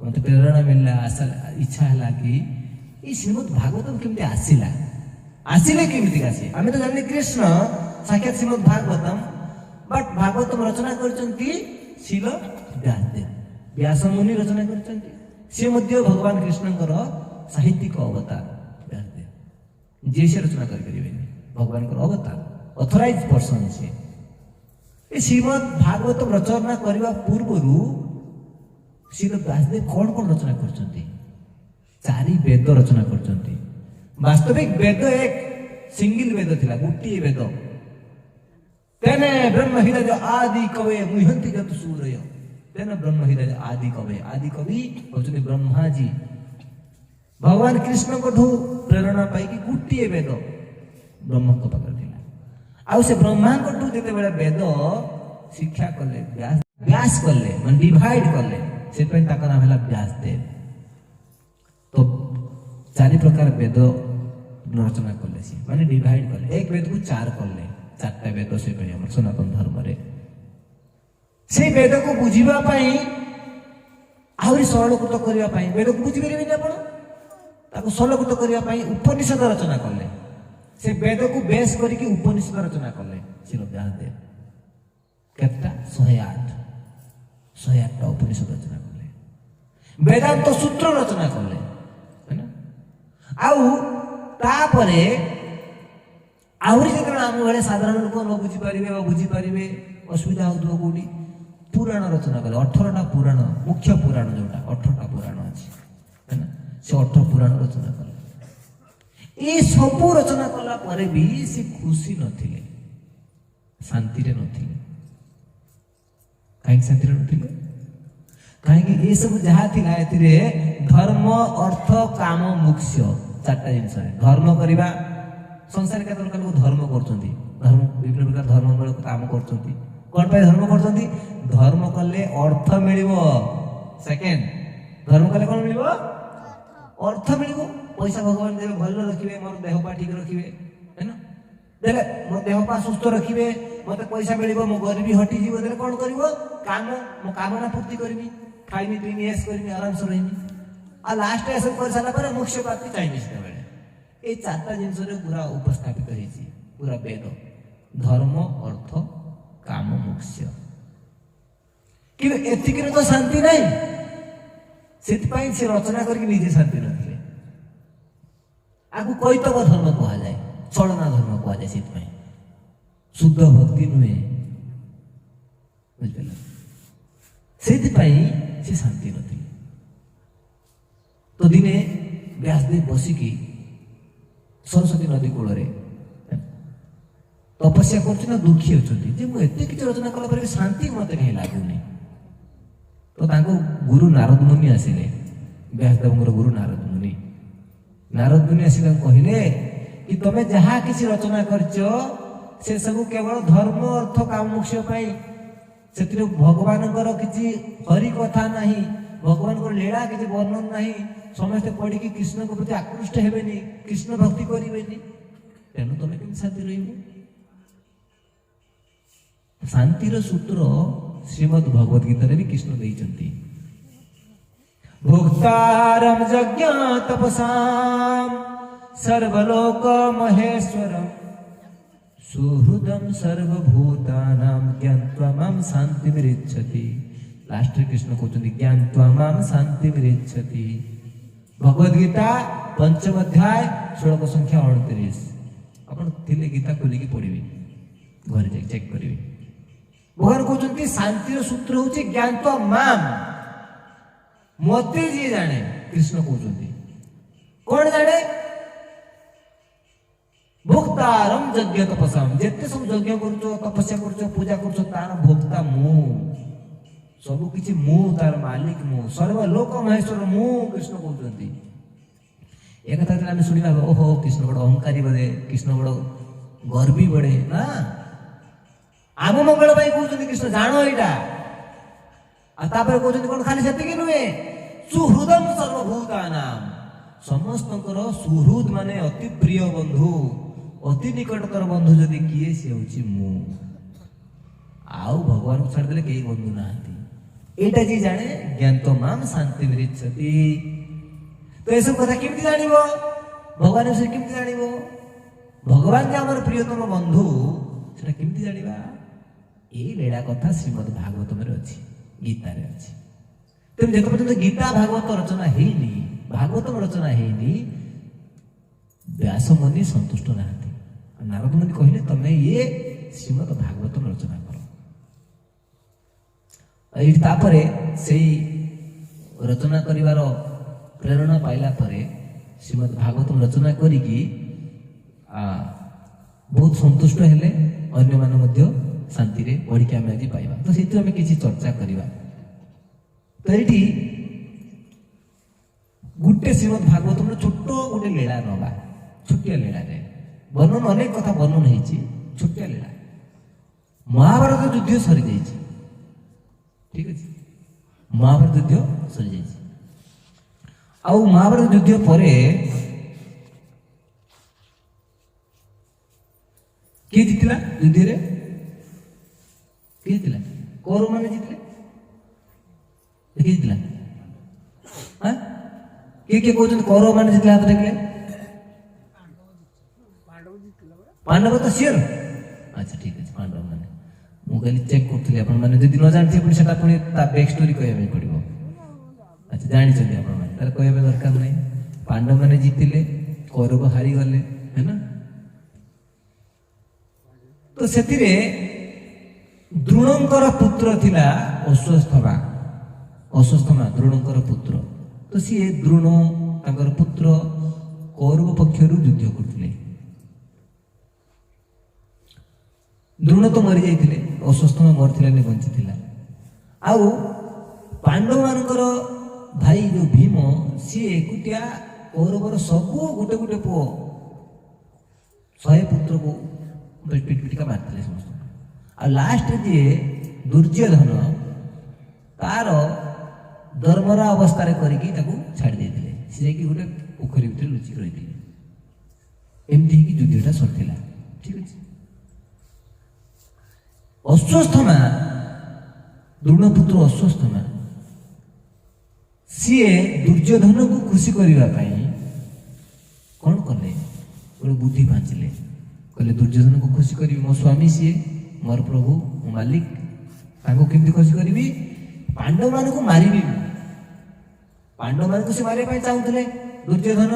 ଆଉ ଯଦି ମୁଁ ପାଣ୍ଡବ ମାନଙ୍କୁ ମାରିଦିଏ ତାହେଲେ ସିଏ ଖୁସି ହେଇଯିବ। କିନ୍ତୁ ପାଣ୍ଡବ ମାନଙ୍କୁ ମାରିବା ବହୁତ କଷ୍ଟ, ହେଲା। ଆରେ ପୁରା ପାଣ୍ଡବ ପୁରା ଉଦ୍ୟମ ମଚେଇ ଦେଲେ ଯୁଦ୍ଧରେ, ହେଲା। 11 ଶ୍ରେଣୀ ସେନା ଥିଲା କୌରବଙ୍କର, ମାତ୍ର 7 ଶ୍ରେଣୀ ସେନା ପାଣ୍ଡବଙ୍କର। କମ୍ ସୈନିକ, କମ୍ ଯୋଦ୍ଧା ରହିକି ବି ଜିତିଗଲେ। କେମିତି ଏକୁଟିଆ ପାଣ୍ଡବଙ୍କୁ ମାରିବି? ଶୋଇଥିବା ଅବସ୍ଥାରେ ମାରିବି। ଯାଇକି ଶୋଇଥିବେ, ତାଙ୍କୁ ମାରିଦେବି। ଆଉ ସହଜ, ଏଟା ଯୁଦ୍ଧ ନୀତି ନୁହେଁ। ଫିର ବି କହିଲେ ତୋର ନୀତି ଅନୀତି କିଏ ଦେଖୁଛି, ଜିତିବାର ଅଛି ନା, ବାସ୍। ତ ରାତିରେ ଆସିକି ଯୋଉ ଶିବିର ଥାଏ, ସେନା ସାଉଣୀ ଥାଏ, ଅଶ୍ୱତ୍ଥାମା ଗୋଟେ ବଡ ତଲୱାର ଧରିକି ବସିଲେ। ଆଉ ଶୋଇଥିବା ଅବସ୍ଥାରେ 5ଟା ଗଳା କାଟିଦେଲେ। ଯେତେବେଳେ ମୁଣ୍ଡ ଗୁଡା ଉଠେଇକି ନେଲା, ମୁଣ୍ଡ ନେଇକି ଦେଖେଇବି ନା କଟା ମୁଣ୍ଡ ନେଇକି ଦେଖେଇବି, କାହାକୁ ଦେଖେଇବନି କି? କାହାକୁ? ବୁଝୁଛନ୍ତି ନା ଶୁଣୁଛନ୍ତି ନା ନାଇଁ? କାହାକୁ? ଦୁର୍ଯ୍ୟୋଧନ। ଯେମିତି ଭାବିଲେ ଯେ ଉଠିଲା, ଦେଖିଲା ଆରେ ଏଇ ତ ଯୁଧିଷ୍ଠିର, ଭୀମ, ଅର୍ଜୁନ, ନକୁଳ, ସହଦେବ ନୁହେଁ, ଭୁଲ ହେଇଗଲା। 5 ଜଣ କିନ୍ତୁ ଶୋଇଥିଲେ, 5ଟା କମଳ ଗୁଡିକି 5 ଜଣ ବ୍ୟକ୍ତି ଶୋଇଛନ୍ତି, କିନ୍ତୁ ଏ ପାଣ୍ଡବ ନୁହନ୍ତି। ତ ବାସ୍ତବିକ ସିଏ ହେଉଛନ୍ତି ଦ୍ରୌପଦୀଙ୍କର 5ଟା ପୁତ୍ର, 5ଟା ପିଲା। ଦ୍ରୌପଦୀଙ୍କର 5 ପୁତ୍ର, 5 ଜଣ ସ୍ୱାମୀ ଥିଲେ, ପାଞ୍ଚାଲି, ଦ୍ରୌପଦୀ। ତ 5 ଜଣ ସ୍ୱାମୀଙ୍କ ପାଖରୁ ଜଣେ ଜଣେ ପୁତ୍ର ସନ୍ତାନ ପ୍ରାପ୍ତ ହେଇଥିଲେ ଦ୍ରୌପଦୀ। ତାଙ୍କର 5 ଜଣ ପୁତ୍ରକୁ ହିଁ ଶୋଇବା ଅବସ୍ଥାରେ ମାରିଦେଇଛି। ମହାପାପୀ। କହିଲେ ଠିକ ଅଛି, କମ ସେ କମ ମାରିଦେଇଛି, ସେଥିରେ ବି ସେ ଖୁସି। କହିଲା ଏଥିରେ ବି ମୁଁ ନେଇକି ଦୁର୍ଯ୍ୟୋଧନକୁ ଦେଖେଇବି ଯେ ମୁଁ ମାରିଦେଇଛି। ଆଉ ସେ ଖୁସି ହବ। କଣ ପାଇଁ ଖୁସି ହବ? ଯେ କମ ସେ କମ ପାଣ୍ଡବର ନିପାତ କରିଦେଇଛି, ତାଙ୍କର କେହି ବଂଶରେ କେହି ରହିବେ ନାହିଁ। କିନ୍ତୁ ଦୁର୍ଯ୍ୟୋଧନଙ୍କ ପାଖକୁ ନେଇଗଲା ପରେ ମଧ୍ୟ ଦୁର୍ଯ୍ୟୋଧନ ସେଥିରେ ଖୁସି ହେଲେନି ସେଥିରେ। କହିଲେ ଏଇଟା ବଡ଼ ପାପ କଥା, ଶୋଇଥିବା ଅବସ୍ଥାରେ ପିଲାମାନଙ୍କୁ ମାରିଛ ତମେ, ନିଷ୍ପାପ ଶିଶୁ, ବହୁତ କଥା। ଦୁର୍ଯ୍ୟୋଧନ ଖୁସି ହେଲେନି ଏଥିରେ। ଆଉ ଏପଟେ କଣ ହେଇଛି? ଏପଟେ ପାଣ୍ଡବଙ୍କର ତାଙ୍କର ଛାଉଣୀରେ ଶୁକର ଛାୟା ଖେଳି ଯାଇଛି ପୁରା। ତାଙ୍କର ଯିଏ ମାତା ଦ୍ରୌପଦୀ, ଏଠି ବର୍ଣ୍ଣନା ହଉଛି ଶ୍ରୀମଦ୍ ଭାଗବତମରେ, ମାତା ଶିଶୁନାମ ନିଧନମ ସୁତାନାମ ନିଶମ୍ୟ ଘୋରମ ପରିତପ୍ୟମାନା ତଦା ରୁଦତ ବାଷ୍ପଫଳାକୁଲକ୍ଷୀ ताम सांत्वयन्नाह किरीटमाली माता शिशुनाम निधनम सुतानाम। माता जी माँ द्रौपदी कांदी कांदी तांकर अवस्था खराब, आखिर अश्रुधार बही जाऊँगी है ना। 5 जन पुओ एका थरे मार देइछन्ति शुभ अवस्था रे, को माँ सह्य करिवो? आउ एपटे तांकर जी स्वामी, 5 जन स्वामी, तांकर भितर किंतु अति मेन युद्धा जी अर्जुन, कीर्तमाली कहुच्छी। अर्जुन कौन कहते? सांत्वना दौरान। कौन सांत्वना दौरान? हे द्रौपदी, मु मो गांडीव धरिकी प्रतिज्ञा करुची जे जो माने जी भी तुम पुओ को हत्या करिची तार कटा मुंड मु नहीं आसबि तुम सामना को, मुंड काटिकी मु नहीं आसबि तुम सामना। आ तापरे जाइकी तमे स्नान करिवो, तापरे जाइकी तमे पुत्र मानकू कोन करिवो? मुखाग्नि दबो, संस्कार करिवो, दाह संस्कार करिवो, तापरे तमे स्नान करिवो। से कटा मुंड पर छेड़ा हेकी स्नान करिवो। एमिति प्रतिज्ञा करिकी आसुचंती। आ संगे संग अर्जुन बाहरचंती धरिबा पई काहाकू? अश्वत्थामाकू। अर्जुनकर सारथी किए? युद्ध रे किए थे सारथी? श्रीकृष्ण। किए कहले? श्रीकृष्ण। Very good, Srikrishna. श्रीकृष्ण मध्य तांका संगे संगे बाहरले। कृष्ण अर्जुन बाहरले। कृष्ण अर्जुन जिमिति रथ रे बाहरले, एटा जणा पड़ी गला अश्वत्थामा को। अश्वत्थामा मध्य तांका रथ काढी की सी दौड़िला। आ भागिबो न लुचिले चाला नहीं। किंतु जहा को कृष्ण अर्जुन जहा को पीछा करिवे, से केते बाट जीवो? धरा पड़ो ना। भगवान जहाँ पछर पड़ी जाए तार निस्तार नहीं, आ भक्त जहाँ पछर पड़ जाए तार भी निस्तार नहीं। तेणु भक्त भगवान बेसी भाई पंगा नवार नहीं, ये शिक्षा आम भक्त लोक साधु लोक पंगा नवा दरकार नहीं। असाधु लोक तो दूर रहा दरकार, ठीक अच्छे। साधु लोक भी पंगा नवार नहीं, कहीं भगवान प्रति अपराध हेले सहीबे, किंतु तांको प्रति भक्त प्रति हेले भक्त प्रति यदि अपराध हम ताले से सही करें। कौन कहते? हरिस्ताने अपराधे तारे हरिनाम, हरिस्ताने अपराधे तारे हरिनाम, हरि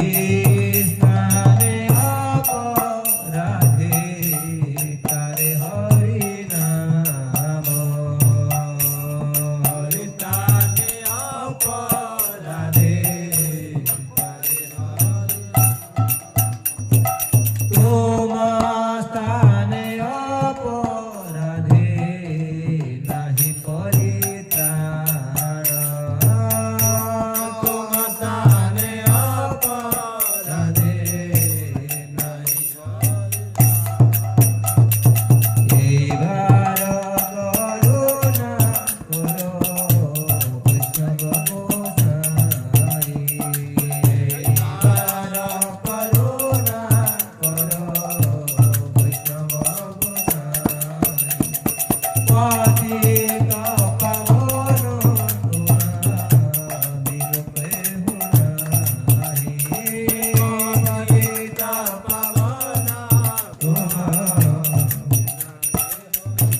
କରିବ ତାଙ୍କ ଭକ୍ତଙ୍କର ଦୁଃଖ ହେଲେ ଭଗବାନ ସହିପାରେ। ଭଗବାନ କହିଲେ ଜୋର ଜୋର ଘୋଡ଼ାକୁ ଭଗେଇଲେ ଆଉ କେତେ ବାଟ ଯିବ ବିଚାରା ସିଏ।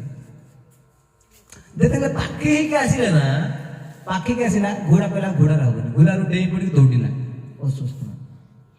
ଯେମିତି ଅସୁସ୍ଥ ନା ଘୋଡ଼ାକୁ ନେଇକି ଡେଇଁଲା, ଅର୍ଜୁନ ବି ଘୋଡ଼ାରୁ ଓହ୍ଲେଇ ପଡ଼ିଲେ, ଡେଇଁଲେ ଦୌଡ଼ିଲେ ପଛେ ପଛେ। ତ ଘୋଡ଼ା ଥକି ଯାଇଥିଲା, ଏବେ ଅସୁସ୍ଥ ବି ଥକିଗଲା, କେତେ ଦୌଡ଼ିବ? କିଛି ବୁଦ୍ଧି ବିବେକ ନ ପାଇକି ଆଉ କିଛି ଚାରା ନ ପାଇକି ଅସୁସ୍ଥ ପାଖରେ ଗୋଟେ ବଡ଼ ହତିଆର ଥିଲା, ସେ ହଉଛି ବ୍ରହ୍ମାସ୍ତ୍ର। ବ୍ରହ୍ମାସ୍ତ୍ର ମାନେ ଆଣବିକ ଏଟମ୍ ବମ୍, ତୁ ବି ବଡ଼। ଆଜିକାଲିକା ଯୋଉ ଏଟମ୍ ବମ୍ ନା, କିଏ କହନ୍ତି ଯୋଉ ବ୍ରହ୍ମାସ୍ତ୍ର, ଆଜିକାଲିକା ବ୍ରହ୍ମାସ୍ତ୍ର ବୋଧେ ଏଟମ୍ ବମ୍ ଭଳିଆ ନା, ଇଏ ଏଟମ୍ ବମ୍ ବ୍ରହ୍ମାସ୍ତ୍ର ସାମନେ କିଛି ନୁହେଁ। ଆପଣ କେମିତିକା କିଛି ନୁହେଁ। ଦେଖ ମୁଁ ବୁଝେଇ ଦଉଛି, ଏଇ ଯୋଉ ଏଟମ୍ ବମ୍ ତାର ପରିମାଣ ବହୁତ ଅଛି, କିନ୍ତୁ କିଛି ନୁହେଁ। ଏଇଥିପାଇଁ ଏ ଏଟମ୍ ବମ୍ ଟେକ୍ନୋଲୋଜି ବହୁତ କମ୍। ମାନେ ଏଟମ୍ ବମ୍ରେ ଆମର ଯେତେବେଳେ ଆମେରିକା ଜାପାନରେ ଦିଟା ସହର ଉପରେ ଏଟମ୍ ବମ୍ ପକେଇଥିଲା, ପରମାଣୁ ଅସ୍ତ୍ର ପକେଇଥିଲା, ହିରୋସୀମା ନାଗାସାକିରେ। ଆମେ ଜାଣିଛନ୍ତି ସେମାନେ ପଢିଥିବେ ଇତିହାସ, ଦିଟା ଜାଗା ଉପରେ ପକେଇଥିଲା। କିନ୍ତୁ ସେ ଦିଟା ଜାଗା ଉପରେ ପକେଇଥିଲା, ସେ ସହର ସାରା ଲୋକ ମରିଗଲେ। ଆଉ ସହର ସାରା ଉପରେ ମରିଗଲେ ତ ମରିଗଲେ, ପୁଣି ଯେତେ ଆଗକୁ ଲୋକ ଆସିଲେ ସବୁ ସେଠି ମରିଲେ। କିନ୍ତୁ ଏ ଯୋଉ ପରମାଣୁ ବମ୍ ଥିଲା ନା, ଇଏ ଏତେ ମାନେ ମାଇନ୍ୟୁଟଲି, ମାନେ ତାକୁ ଏତେ ମାନେ ସୂକ୍ଷ୍ମ ଭାବରେ ଡିଜାଇନ କରାଯାଇଥିଲା, ତାକୁ ଯାହାକୁ ମାରାଯିବ ସେଇ ଲୋକକୁ ମାରିବ ପର୍ଟିକୁଲାର, ଆଉ ତାର କିଛି କ୍ଷତି କରିବନି। ଏଇ ଟାଇପରେ ସେ ଅସୁସ୍ଥ ଆଗକୁ ଯାଇକି ଆଉ ଥରେ ଦିଥର ଏଟମ୍ ବମ୍ ଛାଡ଼ିବ। ସେ ଏଇ ମାନେ ବ୍ରହ୍ମାସ୍ତ୍ର ଅଭିମନ୍ୟୁଙ୍କର ପୁତ୍ରବଧୂ, ଅଭିମନ୍ୟୁଙ୍କର ସ୍ତ୍ରୀ ମାନେ ଅର୍ଜୁନଙ୍କର ପୁତ୍ରବଧୂ ଉତ୍ତରାଙ୍କର ଗର୍ଭରେ ଥିଲେ ପରୀକ୍ଷିତ ମହାରାଜ। ତାଙ୍କ ଗର୍ଭକୁ ଲକ୍ଷ୍ୟ କରିକି ସେ ମାରିଦେଲା, ଯେ କେବଳ ମାଆକୁ କିଛି କରିବନି, ପେଟ ଭିତରେ ଥିବା ଶିଶୁକୁ ହିଁ ସେ ଆଟାକ୍ କରିକି ଆସିବ। ମାନେ ଏମିତିକା, ତାମାନେ କେତେ ଖତରନାକ ପରମାଣୁ ବମ୍ ବା ବ୍ରହ୍ମାସ୍ତ୍ର, ସେ ଯୁଗର ପରମାଣୁ ବମ୍ ଏଟା। ତ ସାଙ୍ଗେ ସାଙ୍ଗେ ଇଏ ଛାଡ଼ିଦେଲା ଅସୁସ୍ଥ ମା। କିନ୍ତୁ ଅସୁସ୍ଥ ମା ପରମାଣୁ ବମ୍ ଛାଡ଼ିବା ଶିଖିଥିଲା, ତାକୁ ରିଟର୍ନ ନେବା ଶିଖିନଥିଲା, ଫେରେଇବା ଶିଖିନଥିଲା। ବାସ୍ତବିକ ସେ ଯୋଗ୍ୟ ବ୍ୟକ୍ତି ନଥିଲା। ଏ ପରମାଣୁ ବ୍ରହ୍ମାସ୍ତ୍ର ଯୋଉଟା, ବ୍ରହ୍ମାସ୍ତ୍ର ସମସ୍ତଙ୍କୁ ଦିଆଯାଏନି ଶିକ୍ଷା। ଗୁଣୀ ନଥିବ, ଯୋଗ୍ୟ ବ୍ୟକ୍ତି ନଥିବ, ତାକୁ ଦିଆଯାଏନି। ଅର୍ଜୁନଙ୍କ ପାଖକୁ ଦିଆ ହେଇଥିଲା, ପାଣ୍ଡବ କୌରବ ଭିତରୁ ଅର୍ଜୁନକୁ ପାଖକୁ ଦିଆ ହେଇଥିଲା। ତାର କ୍ୱାଲିଟି ହଉଛି ଜଣେ ଦକ୍ଷ ବ୍ରହ୍ମଚର୍ଯ୍ୟ ହେଇଥିବା ଦରକାର। ଅର୍ଜୁନ ଥିଲେ ସେଟା। ଆପଣ ଅର୍ଜୁନ ତ ପତ୍ନୀ ଥିଲେ ତାଙ୍କର, ସେ ବ୍ରହ୍ମଚର୍ଯ୍ୟ କେମିତି ହେଲେ? ତାର କାରଣ ହଉଛି ପତ୍ନୀ ଥାଇକି ଜଣେ ବ୍ରହ୍ମଚର୍ଯ୍ୟ ପାଳନ କରିପାରିବ ଯଦି କେବଳ କୃଷ୍ଣ ଭାବନାମୃତ ସଂଘ, କୃଷ୍ଣ ଭାବନାମୃତ ଭାବିତ ସନ୍ତାନ ପାଇଁ ସିଏ ପତ୍ନୀଙ୍କ ସାଙ୍ଗରେ ବସବାସ କରୁଥିବ, ସିଏ ବ୍ରହ୍ମଚର୍ଯ୍ୟ କୁହାଯିବ। ଅର୍ଜୁନ ସେମିତି ଥିଲେ, ଭଗବାନଙ୍କର ପ୍ରୀତିବିଧାନ ପାଇଁ ସନ୍ତାନ ଉତ୍ତି କରିଥିଲେ, ତେଣୁ ସେ ବ୍ରହ୍ମଚର୍ଯ୍ୟ ସଦୃଶ। ଆଉ ଇଏ କିନ୍ତୁ ଇଏ ବ୍ରହ୍ମଚାରୀ ଥିଲେ, କିନ୍ତୁ ତାଙ୍କର ଯୋଗ୍ୟତା ନଥିଲା ପାଇବାର। ଆଉ ବାପାଙ୍କଠୁ ସେ ଜିଦ୍ କରିକା ନେଇଥିଲେ ଦ୍ରୋଣାଚାର୍ଯ୍ୟଙ୍କଠୁ। ଛାଡ଼ି ତ ଦେଲେ ପରମାଣୁ ବମ୍, କିନ୍ତୁ ରିଟର୍ନ ନେଇପାରିବେନି। ଆଉ ଯେମିତି ଛାଡ଼ିଦେଲେ ପରମାଣୁ ବମ୍, ପୁରା ପୃଥିବୀ ଧରତୀ ସାଙ୍ଗେ ସାଙ୍ଗେ ସବୁ ଜାଗାରେ କ'ଣ ଏକଦମ ପ୍ରଳୟକାଳୀନ ଭଳିଆ ଅଗ୍ନି, ସମ୍ବର୍ତ୍ତକ ଅଗ୍ନି ଭଳିଆ ପଳେଇ ଆସିଲା ସବୁ ଜାଗାରେ, ହେଲା। ଆଉ ଅର୍ଜୁନ କିଛି ବୁଝିପାରିଲେନି, କହିଲେ ଇଏ କ'ଣ ପ୍ରଭୁ? କୃଷ୍ଣ ପଚାରିଲେ, ମତେ ଆପଣ ରକ୍ଷା କରନ୍ତୁ। ବାସ୍ତବିକ ଅର୍ଜୁନ ହଉଛି ଜଣେ ଭକ୍ତ, ଆଉ ଅସ୍ୱସ୍ଥ ଭକ୍ତ ନୁହନ୍ତି, ଅଭକ୍ତ। ତ ଅଭକ୍ତ ଭକ୍ତର ମାନସିକତା ବୁଝିବା ଏଇଠି ଆମେ। ଯେତେବେଳେ ଅଭକ୍ତ ଜୀବନରେ ବିପତ୍ତି ଆସେ, ସିଏ କ'ଣ କରେ? ଏମିତିକା ଅସ୍ତ୍ର ଶସ୍ତ୍ର ହତିଆର ଏଇସବୁ ଜିନିଷର ସାହାଯ୍ୟ ନିଏ। କିନ୍ତୁ ଯେତେବେଳେ ଭକ୍ତ ଜୀବନରେ ବିପତ୍ତି ଆସେ, ସେ ଭଗବାନଙ୍କ ଶରଣକୁ ଯାଏ। ଯେମିତି ଅର୍ଜୁନ ମଧ୍ୟ ମହାଯୁଦ୍ଧା, ତାଙ୍କ ପାଖରେ ବ୍ରହ୍ମାସ୍ତ୍ର ଅଛି, ସେ ଚାହିଁଥିଲେ ଛାଡ଼ି ପାରନ୍ତେ, କିନ୍ତୁ ସେ ସେଟା ନ କରିକି କୃଷ୍ଣକୁ ପଚାରିଲେ, ପ୍ରଭୁ ଏଇ କ୍ଷେତ୍ରରେ ମୋର ବିପଦରେ ମତେ ରକ୍ଷା କରନ୍ତୁ, କ'ଣ କରିବି? କୃଷ୍ଣ ସାଙ୍ଗେ ସାଙ୍ଗେ କହିଲେ, ଇଏ ହଉଛି ଅସ୍ୱସ୍ଥନା ଛାଡ଼ିଛି ବ୍ରହ୍ମାସ୍ତ୍ର, ତମେ ବି ଛାଡ଼ିଦିଅ, ସାଙ୍ଗେ ସାଙ୍ଗେ ଛାଡ଼ିଦିଅ, ଅପେକ୍ଷା କର ନା। ତ ସାଙ୍ଗେ ସାଙ୍ଗେ ब्रह्मास्त्र अर्जुन पुणी छाड़िले कहीं छाड़े अर्जुन भगवान कहले तुम छाड़ भगवान परमिशन नहीं कि सी युद्ध कले तो आम कुरुक्षेत्र युद्ध भी देखते अर्जुन मन इच्छा युद्ध करना कृष्ण कहले युद्ध कर कहीं युद्ध कहले कृष्ण कृष्ण केबे भी युद्ध करने हिंसा भड़कैया चेष्टा करना धर्म युद्ध एटा शास्त्र वर्णन अच्छी जे चारि प्रकार लोक है ना चारि प्रकार लोक कौन करा हाँ कौ लोक माने महापापी कौ माने कृष्ण कहते सांगे सांग ब्रह्मास्त्र छाड़ ताको छाड़ ना तमें कहते कृष्ण कौन कहते मतम प्रपत्तम उत्तमम सुप्तम बालम स्त्रियम जडम प्रपन्नम विरथम हितम नारीपुम अंतिम धर्मादि कौन कहते मतम माने जे लापरवाह माने जे हेड़ा हेड़ा करे जे लोक हेड़ा करुची ना ता ऊपर आक्रमण करे दरकार नहीं हेड़ा हेड़ सुआ जो माने से जानी हेड़ारे किसी भूल कर दउची ता ऊपर आक्रमण करे दरकार नहीं आउ जो माने निशासक्त प्रमत्तम जे निशा करके रही ना ताकू भी आक्रमण करे दरकार नहीं से निशा रे अछि ता कोन पिटिबे सुधारिबो और निशा सरला पर तब सुधारि परिबो जोने नो निशा रे थिबो ताकू पिटिबो ना भूल सेटा जेतबे से निशा रे नाही ताकू गुरु ज्ञान दियो से तो निशा रे अछि ता कोन पिटिबो तमे ना ठीक नहीं सेटा आउ उन्मत्तम पागल जी पागल हो जाए पागल लोक सी तो भूल कर लंगड़ा बुले पागल पिटले कौन हम ना ताको जी पिटब से पापी अपराध हम तापर कौन कहुची बालम छोट छोट पिला जदि किसी भूल करुची ताकू भी जदि माड़ दब आक्रमण करिवो सी पाप माड़ दब माने कौन आकट करि परिवो किंतु एटाक नुहे आक्रमण नुहे मरणांतक आक्रमण न चाइल्ड एब्यूज को सरकार भी 14 वर्ष छोट पिला को यदि आपण पिटा मारा करिवे ताको कोन करा होची जेल दिया होची चाइल्ड एब्यूज नियम अछि लॉ अछि आउ जे भयमत हो जाइछि भय डरुआ लोक ताको भी तमे शास्ति दियो ना आ शत्रु को है शत्रु है ना मध्य एई टाइप रे लोक को शत्रु हेई तांदी ताको तमे आक्रमण कर परिबो नाही आ ये हूँ महान पाप काम कर अपराध कर बाड़ हत्या कर छुआ मान हत्या कर अवस्था कृष्ण कहले छाड़ना आ कौन कले सांगे सांगे अर्जुन छाड़े ब्रह्मास्त्र और से ब्रह्मास्त्र कौन कला अस्वस्थ छाड़ी ब्रह्मास्त्र को धरनेला दीटा ब्रह्मास्त्र को धरिक पुणी निर्वापित करके शांत करदेला अर्जुन कौन कले बांधिले अस्त्र पूरा बांधिदेले बांधिक नहीं आस कृष्ण कौन बांधुच कहीं हाण सीधा सीधा मारी दियो तुम प्रतिज्ञा कर तुम पत्नी को कटा मुंड नहीं जीव तो किंतु अर्जुन बांधिक ने मारे मन प्रश्न आसो कृष्ण कहते मारे किंतु अर्जुन कहीं नेले मारे कहीं कारण कृष्ण दि प्रकार अच्छा बाहर अच्छा कृष्ण रूप में अर्जुन हृदय अच्छा परमात्मा रूप में तेणु कौन कर कृष्ण बाहर कहते मार मार आ भितर अर्जुन को प्रेरणा दौरान ना ना एठी शास्ति मिलवा उचित नुहे शास्ति मिल कौटी पूरा परिवार वर्ग सामने तो ये शिक्षा आम समाज भी शिक्षा जदि जड़े अपराध करुच्ची पब्लिकली अपराध करुच्ची ना शास्त्रीटा भी पब्लिकली हवा दरकार जनसाधारण सामने एकुटिया नुहे कहीं देखिकी अन्य माने कौन करेंगे शिखिबे से आगु गाँव में वैदिक सोसाइटी थी सभ्यता थी ना पंचायत बसुला गाँव में किए खराब काम कला ना गाँव मंदिर को डाक मोर तो मन अच्छे पिला गाँव मंदिर को आसिक विचार हम समस्ते से आलोचना हम सी फाइन दब दंड दब कि कौन अपराध कर समस्त देखिए डरवे कि कौन कर सब नियम अलग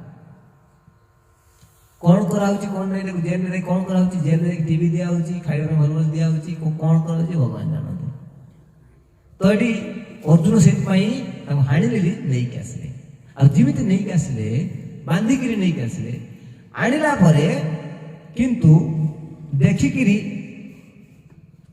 ଦ୍ରୌପଦୀ ଦୁଃଖୀ ହେଇଯାଉଛନ୍ତି। ଦେଖ ଜଣେ ଭକ୍ତର ଚେତନା କେମିତି। ଦ୍ରୌପଦୀ ପୁରା ଦୁଃଖୀ ହେଇଯାଉଛନ୍ତି, କହୁଛନ୍ତି ଜଲ୍ଦି ଛାଡ଼ି ଦିଅ, ତାଙ୍କୁ ଖୋଲି ଦିଅ, ପଶୁ ଭଳିଆ ବାନ୍ଧିକି ଆଣିଛ। ଜଣେ ମାଆର ହୃଦୟ, ତାଙ୍କର 5ଟା ପିଲାକୁ ହାଣି ଦିଆହେଇଛି, ପିଲାମାନେ ସେଠି ପଡ଼ିଛନ୍ତି, ତାଙ୍କ ମୃତ ଶରୀର ଅଛି। ଆମେ କ'ଣ କରୁଛେ, ଟିକେ କ'ଣ ଆକ୍ସିଡେଣ୍ଟ ହେଲେ କ'ଣ ହେଲେ ଆମେ ପୁରା ହଙ୍ଗାମା ମଚେଇ ଦେଉଛେ, କ'ଣ କରୁଛେ ନା ତାକୁ ଆଗେ ଆଣ ମାର ଇଏ କର, ଠିକ୍ ଅଛି, ସେଟା ବି ଜରୁରୀ ଅଛି। ବଟ୍ ସେଇ କ୍ଷେତ୍ରରେ ଆମେ ଦ୍ରୌପଦୀ ଜଣେ ଭକ୍ତର ଚେତନା କ'ଣ ହେବା ଦରକାର, ସେ କାହିଁ କହୁଛନ୍ତି, ତାର କିଛି କିଛି କାରଣ ଦ୍ରୌପଦୀ ଯୁକ୍ତି ଦେଉଛନ୍ତି। କ'ଣ କହୁଛନ୍ତି ଯେ ପ୍ରଥମ କଥା ଯେ ତାଙ୍କ ବାପା ଦ୍ରୋଣାଚାର୍ଯ୍ୟ ଆମ ପାଇଁ ବହୁତ ଉପକାର କରିଛନ୍ତି, ପାଣ୍ଡବମାନଙ୍କୁ ଶିକ୍ଷା ଦେଇଛନ୍ତି, ଶିକ୍ଷା ଗୁରୁ ସିଏ, ଗୁରୁ ପୁତ୍ର ସିଏ। ଯେହେତୁ ଦ୍ରୋଣାଚାର୍ଯ୍ୟ ନାହାନ୍ତି ତେଣୁ ତାଙ୍କ ଘରର ମାଲିକ ସିଏ, ବର୍ତ୍ତମାନ ବାପାଙ୍କୁ ପ୍ରତିନିଧିତ୍ୱ କରୁଛନ୍ତି ସିଏ। ତାଙ୍କ ମା ଯିଏକି କୃପି ଗୌତମୀ ଦ୍ରୋଣାଚାର୍ଯ୍ୟଙ୍କର ପତ୍ନୀ, ସେ ସତୀ ହେଇନାହାନ୍ତି। ସତୀ ହେଇନାହାନ୍ତି ମାନେ ଆଗରୁ ଥିଲା କ'ଣ, ଯେତେବେଳେ ପତିଙ୍କର ମୃତ୍ୟୁ ପରେ ତାଙ୍କ ପତ୍ନୀ ମଧ୍ୟ ସତୀ ହେଇଥିଲେ, ସତୀଦାହ ପ୍ରଥା ଥିଲା। ସେଟା କ'ଣ ପାଇଁ ସତୀଦାହ ହଉଥିଲେ, ଯେ ସେମାନେ ଯଦି ତାଙ୍କର ଆଉ ପୁତ୍ର ଥିବ ତାହେଲେ ସେ ସତୀ ହେବେନି, କାରଣ ପୁତ୍ରଙ୍କର ସଂରକ୍ଷଣ ରହିବେ। ନାରୀ ପାଇଁ ସମାଜରେ ଶାସ୍ତ୍ରର ନୀତି ହଉଛି ଯେ ନାରୀ କେବେ ଏକୁଟିଆ ରହିବ ନାହିଁ, କାହା ନା କାହା ସଂରକ୍ଷଣରେ ରହିବ। ସିଏ ଯେତେ ପର୍ଯ୍ୟନ୍ତ ଛୋଟ ନାରୀ, ଛୋଟ ଝିଅଟେ ଅଛି, ତା ବାପା ମା ସଂରକ୍ଷଣ ରହିବ। ତାପରେ ବିବାହ ହେଲା ପରେ ପତି ସ୍ୱାମୀର ସଂରକ୍ଷଣ ରହିବ।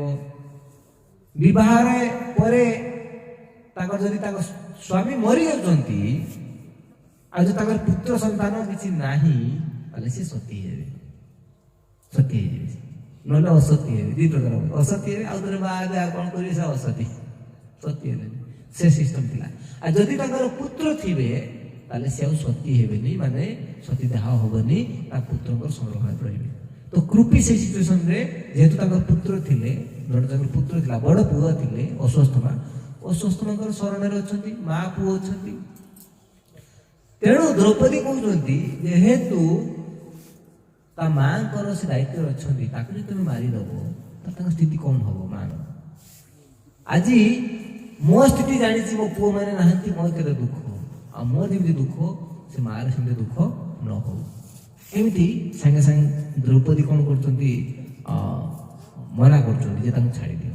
ଆଉ ଯେମିତି ଦ୍ରୌପଦୀ କଥା କହୁଛନ୍ତି, ଯୁଧିଷ୍ଠିର ମହାରାଜ ସାଙ୍ଗେ ସାଙ୍ଗେ ରାଜି ହେଇଛନ୍ତି। ଯୁଧିଷ୍ଠିର ମହାରାଜ କହୁଛନ୍ତି ନା ନା ନା ଠିକ୍ କଥା, ଏ ଯୁଧିଷ୍ଠିର ଠିକ୍ କରୁଛନ୍ତି। କିନ୍ତୁ ଭୀମ ଯୁଧିଷ୍ଠିରଙ୍କୁ ଦେଖିକି ନକୁଳ, ସହଦେବ ଆଉ ଅନ୍ୟମାନେ ମଧ୍ୟ ରାଜି ହେଲେ, ନା ନା ଠିକ୍ କଥା, ଠିକ୍ କଥା, ଠିକ୍ କଥା। କିନ୍ତୁ ଭୀମ ରାଜି ହେଲେନି। ଏଠି ସୁଧ ଗୋସ୍ୱାମୀ କହୁଛନ୍ତି, ନିଶମ୍ୟ ଭୀମ ଗାଦିନମ୍ ଦ୍ରୌପଦ୍ୟାଶ୍ଚ ଚତୁର୍ଭୁଜ ଆଲୋକ୍ୟ ବଦନମ୍ ସାକ୍ଷ୍ୟମ୍ ହୃଦମ୍ ହସନ୍ନିବ। ଭୀମ ରାଜି ହଉନାହାନ୍ତି, କହୁଛନ୍ତି ନା ନା ନା ଏଇ କଥା, ପାପୀ ସେ, ମହାପାପୀ, ମାର ତାକୁ। ତ 2 ପାର୍ଟି ହେଇଗଲା। ଗୋଟେ ଆଜି ତାକୁ ଶାସ୍ତି ଦେବା କଥାକୁ ନେଇକି ବର୍ତ୍ତମାନ ଗୃହ କନ୍ଦଳ ହେଇଗଲା, ଘର ଭିତରେ ମତାନ୍ତର ହେଇଗଲା, ମନାନ୍ତର ହେଇଗଲା, 2ଟା ଟିମ୍ ହେଇଗଲେ। ଭୀମ ପକ୍ଷ ଗୋଟେ, ଆଉ ଏପଟେ ଦ୍ରୌପଦୀ ଆଉ ଯୁଧିଷ୍ଠିର ମହାରାଜ ତାଙ୍କ ଗୋଟେ ପକ୍ଷ। ଭୀମ ତ ଏକଲା କାପି ନା, ଭୀମ ଲଢ଼େଇ କରିବେ ନା, ମାରା ହବ ତାକୁ। ତ ମଝିରେ ଏଠି ଚତୁର୍ଭୁଜ କୁହାହଉଛି। ଚତୁର୍ଭୁଜ କିଏ କିଏ? କୃଷ୍ଣ ନା? କୃଷ୍ଣଙ୍କର 4ଟା ଭୁଜ ନା 2ଟା ଭୁଜ? କୃଷ୍ଣଙ୍କର ହାତ 4ଟା ନା 2ଟା?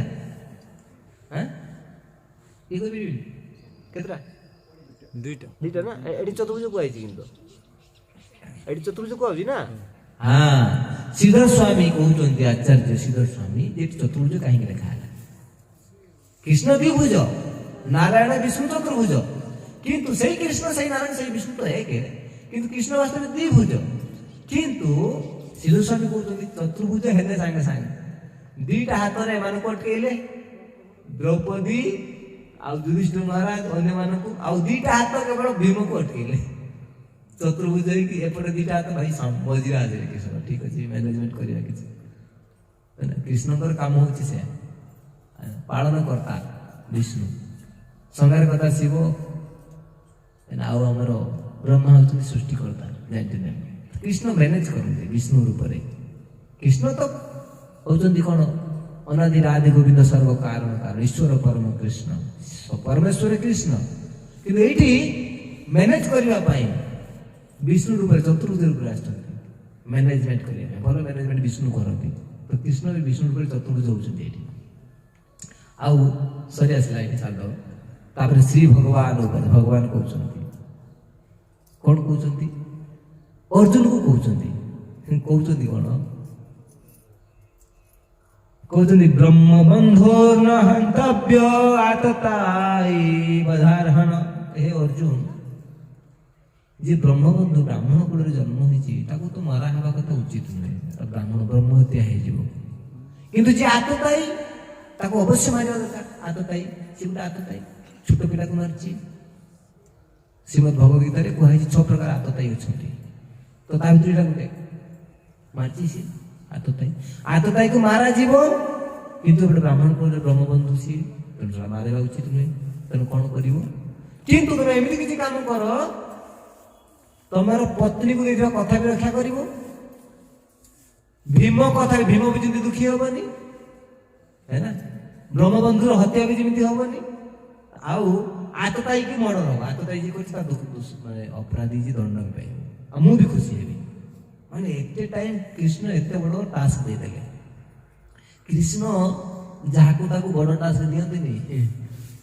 ଆମ ଭଳିଆ ଲୋକ ବେଳେ ବେଳେ ଭାବନ୍ତି ଘର ସଂସାରରେ କିଛି ଗୋଟେ ବିପଦ ପଡ଼ିଲେ ଅସୁବିଧା ପଡ଼ିଲା ଭଗବାନ ପରୀକ୍ଷା ନେଉଛନ୍ତି। ତୁ କିଏ ଭଗବାନ ତୋ ପାଖରେ ପରୀକ୍ଷା ନେବେ? ନା, ଆମେ କର୍ମଫଳ ଭୋଗୁଛେ ସେଟା ଆମେ କହୁନା। ଆମେ ଭୁଲ କରିକି ତା ଫଳ ପାଉଛେ ସେଟା ଆମେ କହୁନା। ଆମେ କହିବା ଆମେ ମହାନ ଲୋକ, ଭଗବାନ ଆମ ପରୀକ୍ଷା ନେଉଛନ୍ତି। ନା, ଭଗବାନ ମହାନ, ଭଗବାନ ପରୀକ୍ଷା କାହାର ନିଅନ୍ତି? ବଡ ବଡ ଲୋକଙ୍କର ନିଅନ୍ତି, ବଡ ଭକ୍ତଙ୍କର ନିଅନ୍ତି। ଆରେ ଯିଏ ପରୀକ୍ଷା କରିବେ, ପରୀକ୍ଷକ ବି ବଡ ନା, ପରୀକ୍ଷାର୍ଥୀ ବି ବଡ ହେଇଥିବା ଦରକାର ନା। ଆମ ଭଳିଆ ଏଇ ଟମଡିକି ହାରି ଛୋଟ ମୋଟ ଲୋକଙ୍କୁ ଭଗବାନ ପରୀକ୍ଷା କରିବେ? କଦାଚିତ ନୁହେଁ। ଆମେ କେବଳ ଆମର ପାପ ଫଳ ହିଁ ତା ଫଳ ପାଉ, ପୂର୍ବଜନ୍ମର କରିଥିବା ପୂର୍ବକୃତ ଫଳର ପାଉ। ଆମ ଫଳ ଭୋଗୁ ସେଟା ଆମେ କେବଳ। ଭଗବାନ ପରୀକ୍ଷା ଆମର ନିଅନ୍ତିନି। ଭଗବାନ ପରୀକ୍ଷା କାହାର ନିଅନ୍ତି? ବଡ ବଡ ଭକ୍ତଙ୍କର, ଏଇ ଅର୍ଜୁନ ଭଳିଆ ଭକ୍ତଙ୍କର ପରୀକ୍ଷା ନେଲେ। ଆମେ ଭାବୁ ଆମେ ଭଗବାନ ପରୀକ୍ଷା ନେଉଛନ୍ତି ନା, ଆମ ନିଜ ପାପର ଫଳ ପାଉ। ଥରେ ଗୋଟେ ବସରେ 50 ଜଣ ଲୋକ ବସିକି ପିକନିକ ଯାଉଥିଲେ। ଠିକ ଅଛି, ପିକନିକ ଯାଆନ୍ତି, ପିକନିକ ସିଜନ ଆସିଲା ଏବେ ନା, ଯାଆନ୍ତି ନା ନାଇଁ? କିଏ ଲୁଲୁମ ଯିବ, କିଏ କୋଉଠି ଦେବକୁଣ୍ଡ ଯିବ, ଆଉ କୋଉଠି କୋଉଠି ଅଛି ପିକନିକ ସ୍ପଟ ଆପଣ ଜାଣିଥିବେ, ଯାଆନ୍ତି ସବୁ। ତ ବଢିଆ ସିଜିନ, ପିକନିକ ସିଜିନ ଥିଲା। ଏବେ ଏମିତି ଶୀତ ଦିନରେ ବର୍ଷା ତ ହୁଏନି। ଏଇ ଦିନରେ ଫାଇଲିନ ହୁଡୁହୁଡୁ ପ୍ରାୟ ଆସେନି, ବନ୍ୟା ବାତ୍ୟା ଆସେନି କିଛି। କିନ୍ତୁ ହଠାତ୍ ସେ ପିକନିକ ସ୍ପଟ ପହଞ୍ଚିଛନ୍ତି, ପହଞ୍ଚି ହେଲେଣି, ଅଧା ରାସ୍ତା ହେଇଛନ୍ତି। ହଠାତ୍ କିନା ପୁରା ଏକଦମ ବନ୍ୟା, ମାନେ ବାତ୍ୟା ଟାଇପରେ, ଘୋର ବାତ୍ୟା ଯେମିତି ହୁଏ ନା, ବାତ୍ୟା ଆସିଲା ସେମିତି।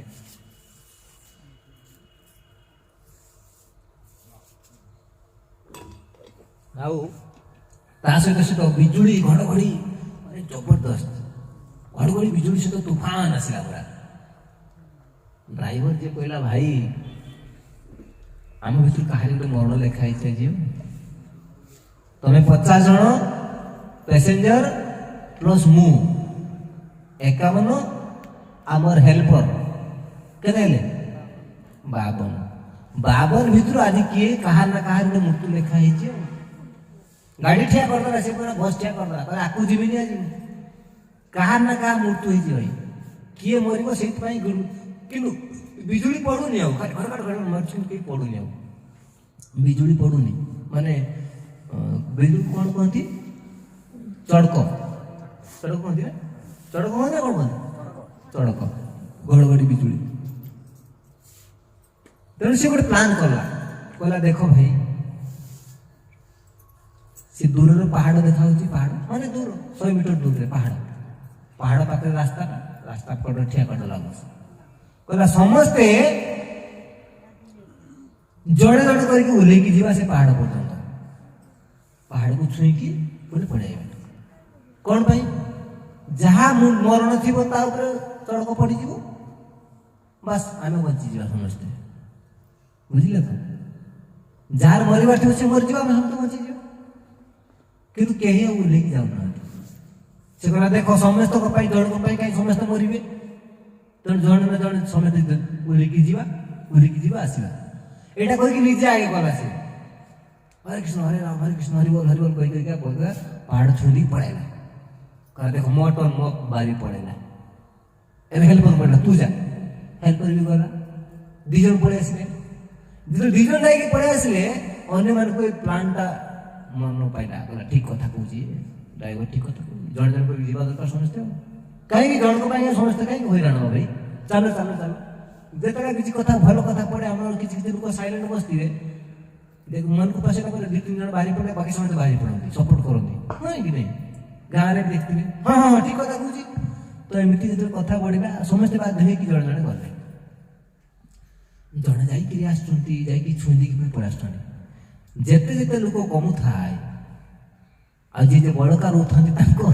हालत कौन हो चिंता करते है नहीं आउ 10 जन अच्छा 10 जन भर जड़े किए मर बस आउ 9 जन आउ 8 जन आउ जन 7 जन 6 जन 5 जन सब सरीगला लास्ट जड़े लोक रहा समस्त अनेक यहीटा ना यही बही आरे पाई घड़घड़ी सब तार हालत कहना नष्ट था बाप ता फैमिली ता स्त्री ता छुआ समस्ते खाली भाविले खाली गला बुझल समस्ते खाली सी बड़ कष्ट डरी डरी डरी डरी डरी डरी डरी ओह्लैकी गला जिमिति जाकि से पहुंची पहाड़ पाखे धम किना चढ़क पड़ला तापर नुहे बस उपरे गला तापर पड़नी काल पड़ा से दुखटा थिला बोली चढ़क पड़ू नथिला बुझी उल्टा माने जे जनक पाई समस्त करवा कहने ना ना जनक पाई समस्त बंची थिले कहने तार मरण नाही से बुझिपारे ना ताकू बाहर करवा बस से लोक थिला बोली बंची के थिले आम जीवन में तो अनेक जिनस आसे आम किए क्षतिकारक किए भल किए मंद आम से बुझी पारुना हुए तो आम से मंगल कर आम से बुझी पारुना तो ये भगवान शिक्षा दौरान जे कर्म जी कर फल से पाइब आ परीक्षा भगवान सेमती भक्त नियंती जे महान भक्त होती अर्जुन भाई भक्त परीक्षा नौ तुम एमती किसी कर जहाँफल ब्रह्मबंधु सी ब्राह्मण जन्म ब्रह्म हत्या पाप तुमको लगे मार भी दरकार हाथ सी भीम भी खुशी हम तुम भाई युधिष्ठिर महाराज तुम पत्नी चाहूना मारे से भी खुशी हे तो यहाँ कहला अर्जुन किंतु बुझे आम भाया भक्त परीक्षा ना बुझीपारे आम भूल करदे किंतु अर्जुन बुझी कौन बुझिले कि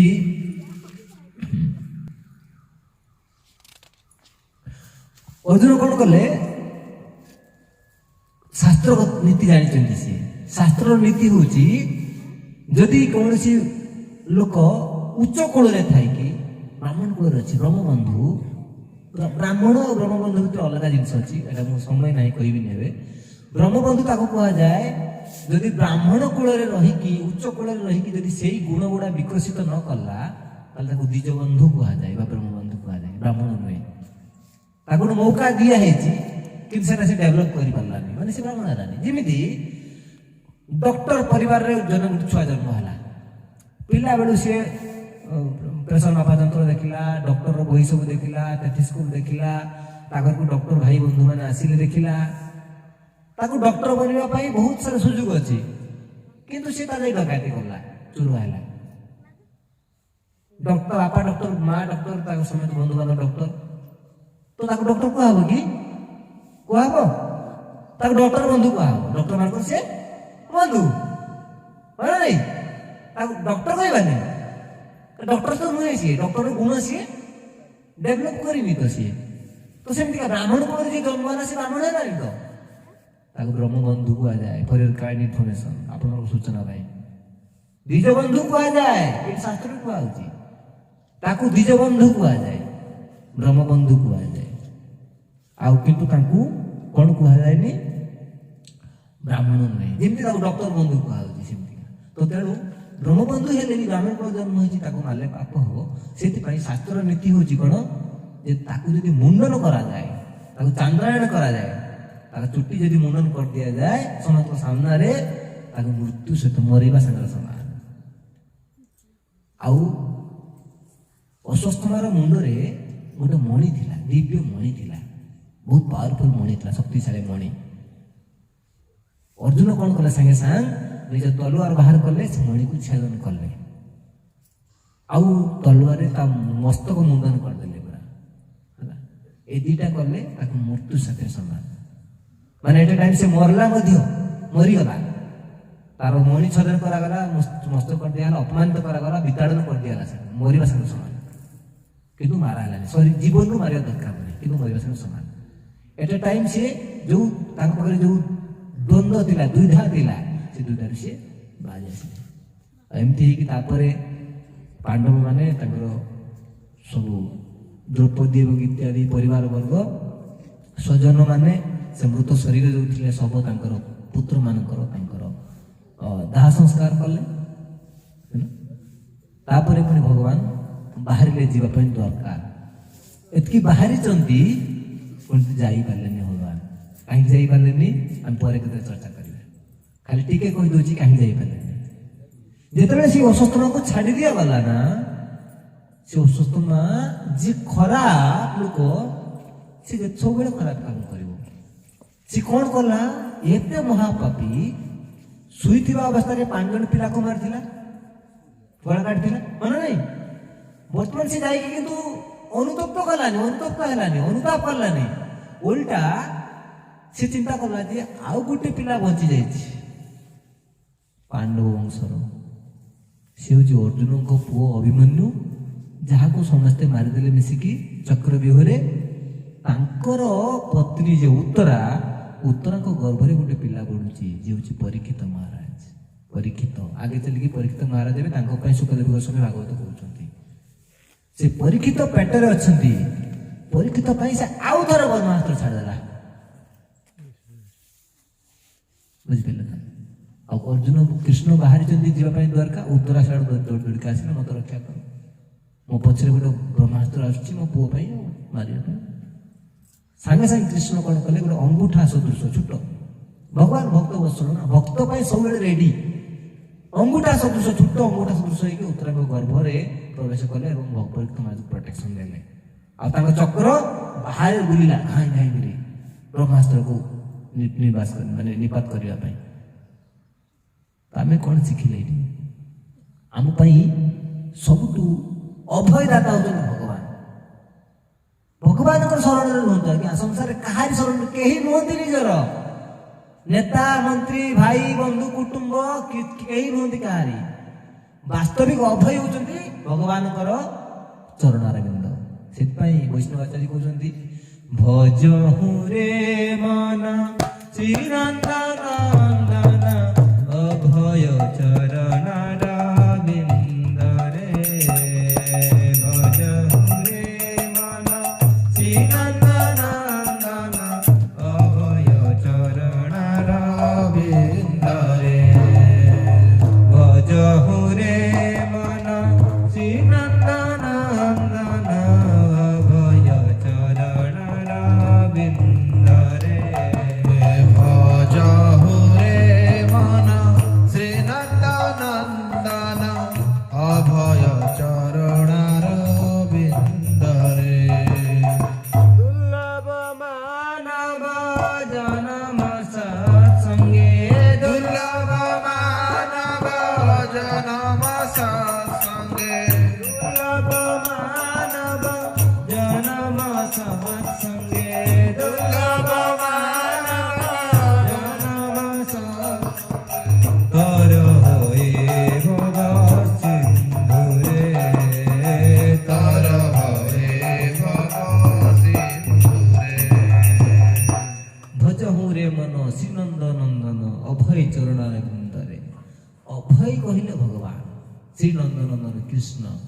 ଭଗବାନ କୃଷ୍ଣଙ୍କୁ ଭଜନ କରନ୍ତୁ, ଜଗନ୍ନାଥଙ୍କର ପୂଜା କରନ୍ତୁ, ଗୀତା ଭାଗବତ ପଢ଼ନ୍ତୁ, भगवान को रखी घरे पूजा करतु भक्त मानकर संग नियंतु दुर्लभ मानव जन्म ए मानव जन्म वास्तविक दुर्लभ पशु पक्षी अन्य जीव जन आप भक्ति करें साधु संग करें यही जीवन में आम सत्संग कर साधु संग करवा भक्तों संग कर निज जीवन को आम सार्थक कर आउ ये भव सिंधु पार कर भव सिंधु पार माने कौन भगवान को नित्य धाम आम जापर आ भगवान को शुद्ध भक्तिर सेवार सुजोग पाइपर तेणु बहुत बहुत धन्यवाद आपण मानक किए समय श्रवण कले शीत राति 8:30 पर्यटन आप श्रवण कले आम बहुत कृतज्ञ ग्रामवासी समस्ते स्पेशली आमर रामचंद्र बाबू जो आसुच्च सी अर्गानाइज कर सब कथा आपण मानकर जी भी ये अच्छा सब परिचारक मंडली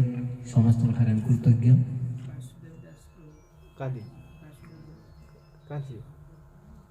वासुदेव बाबू अच्छा सी आमको निमंत्रण करते कृतज्ञ तो ये आउ कौन कौन प्रोग्राम हुए आगे आप हुए कथा हुए हुए भागवत चुनिया कौन है अच्छा अच्छा ठीक है समस्त बहुत धन्यवाद समस्त उद्देश्य आम 3 थर हरिबोल कहवा समस्त उद्देश्य हरि बोल हरि बोल हरि बोल आम जो गत थर प्रोग्राम करथिले से जो आपनकर दारिया रे जो बात्या आश्रय से किए जाइए आत्र किए जाइए से अच्छा एति जन जाइए आप बाकी दूर हो जाए आप जाई नथिले आम एमती प्रोग्राम करूँ आपण आसतु किए गीता नहीं थिले सेठी नहीं थिले गीता हाँ पढ़ुचन तो ठीक अच्छे आउ जी गीता नहीं थिले से कहे पढ़ा ठीक अच्छे कार किसी जदि मन प्रश्न थी आम थिबा भितरे उदेक जीवा भितरे बा एबे हम सर चर्चा करि परिबे ठीक अछि बहुत बहुत धन्यवाद हरे कृष्ण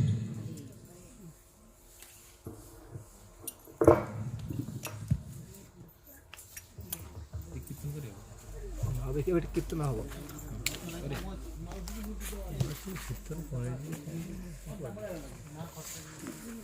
साढ़े 8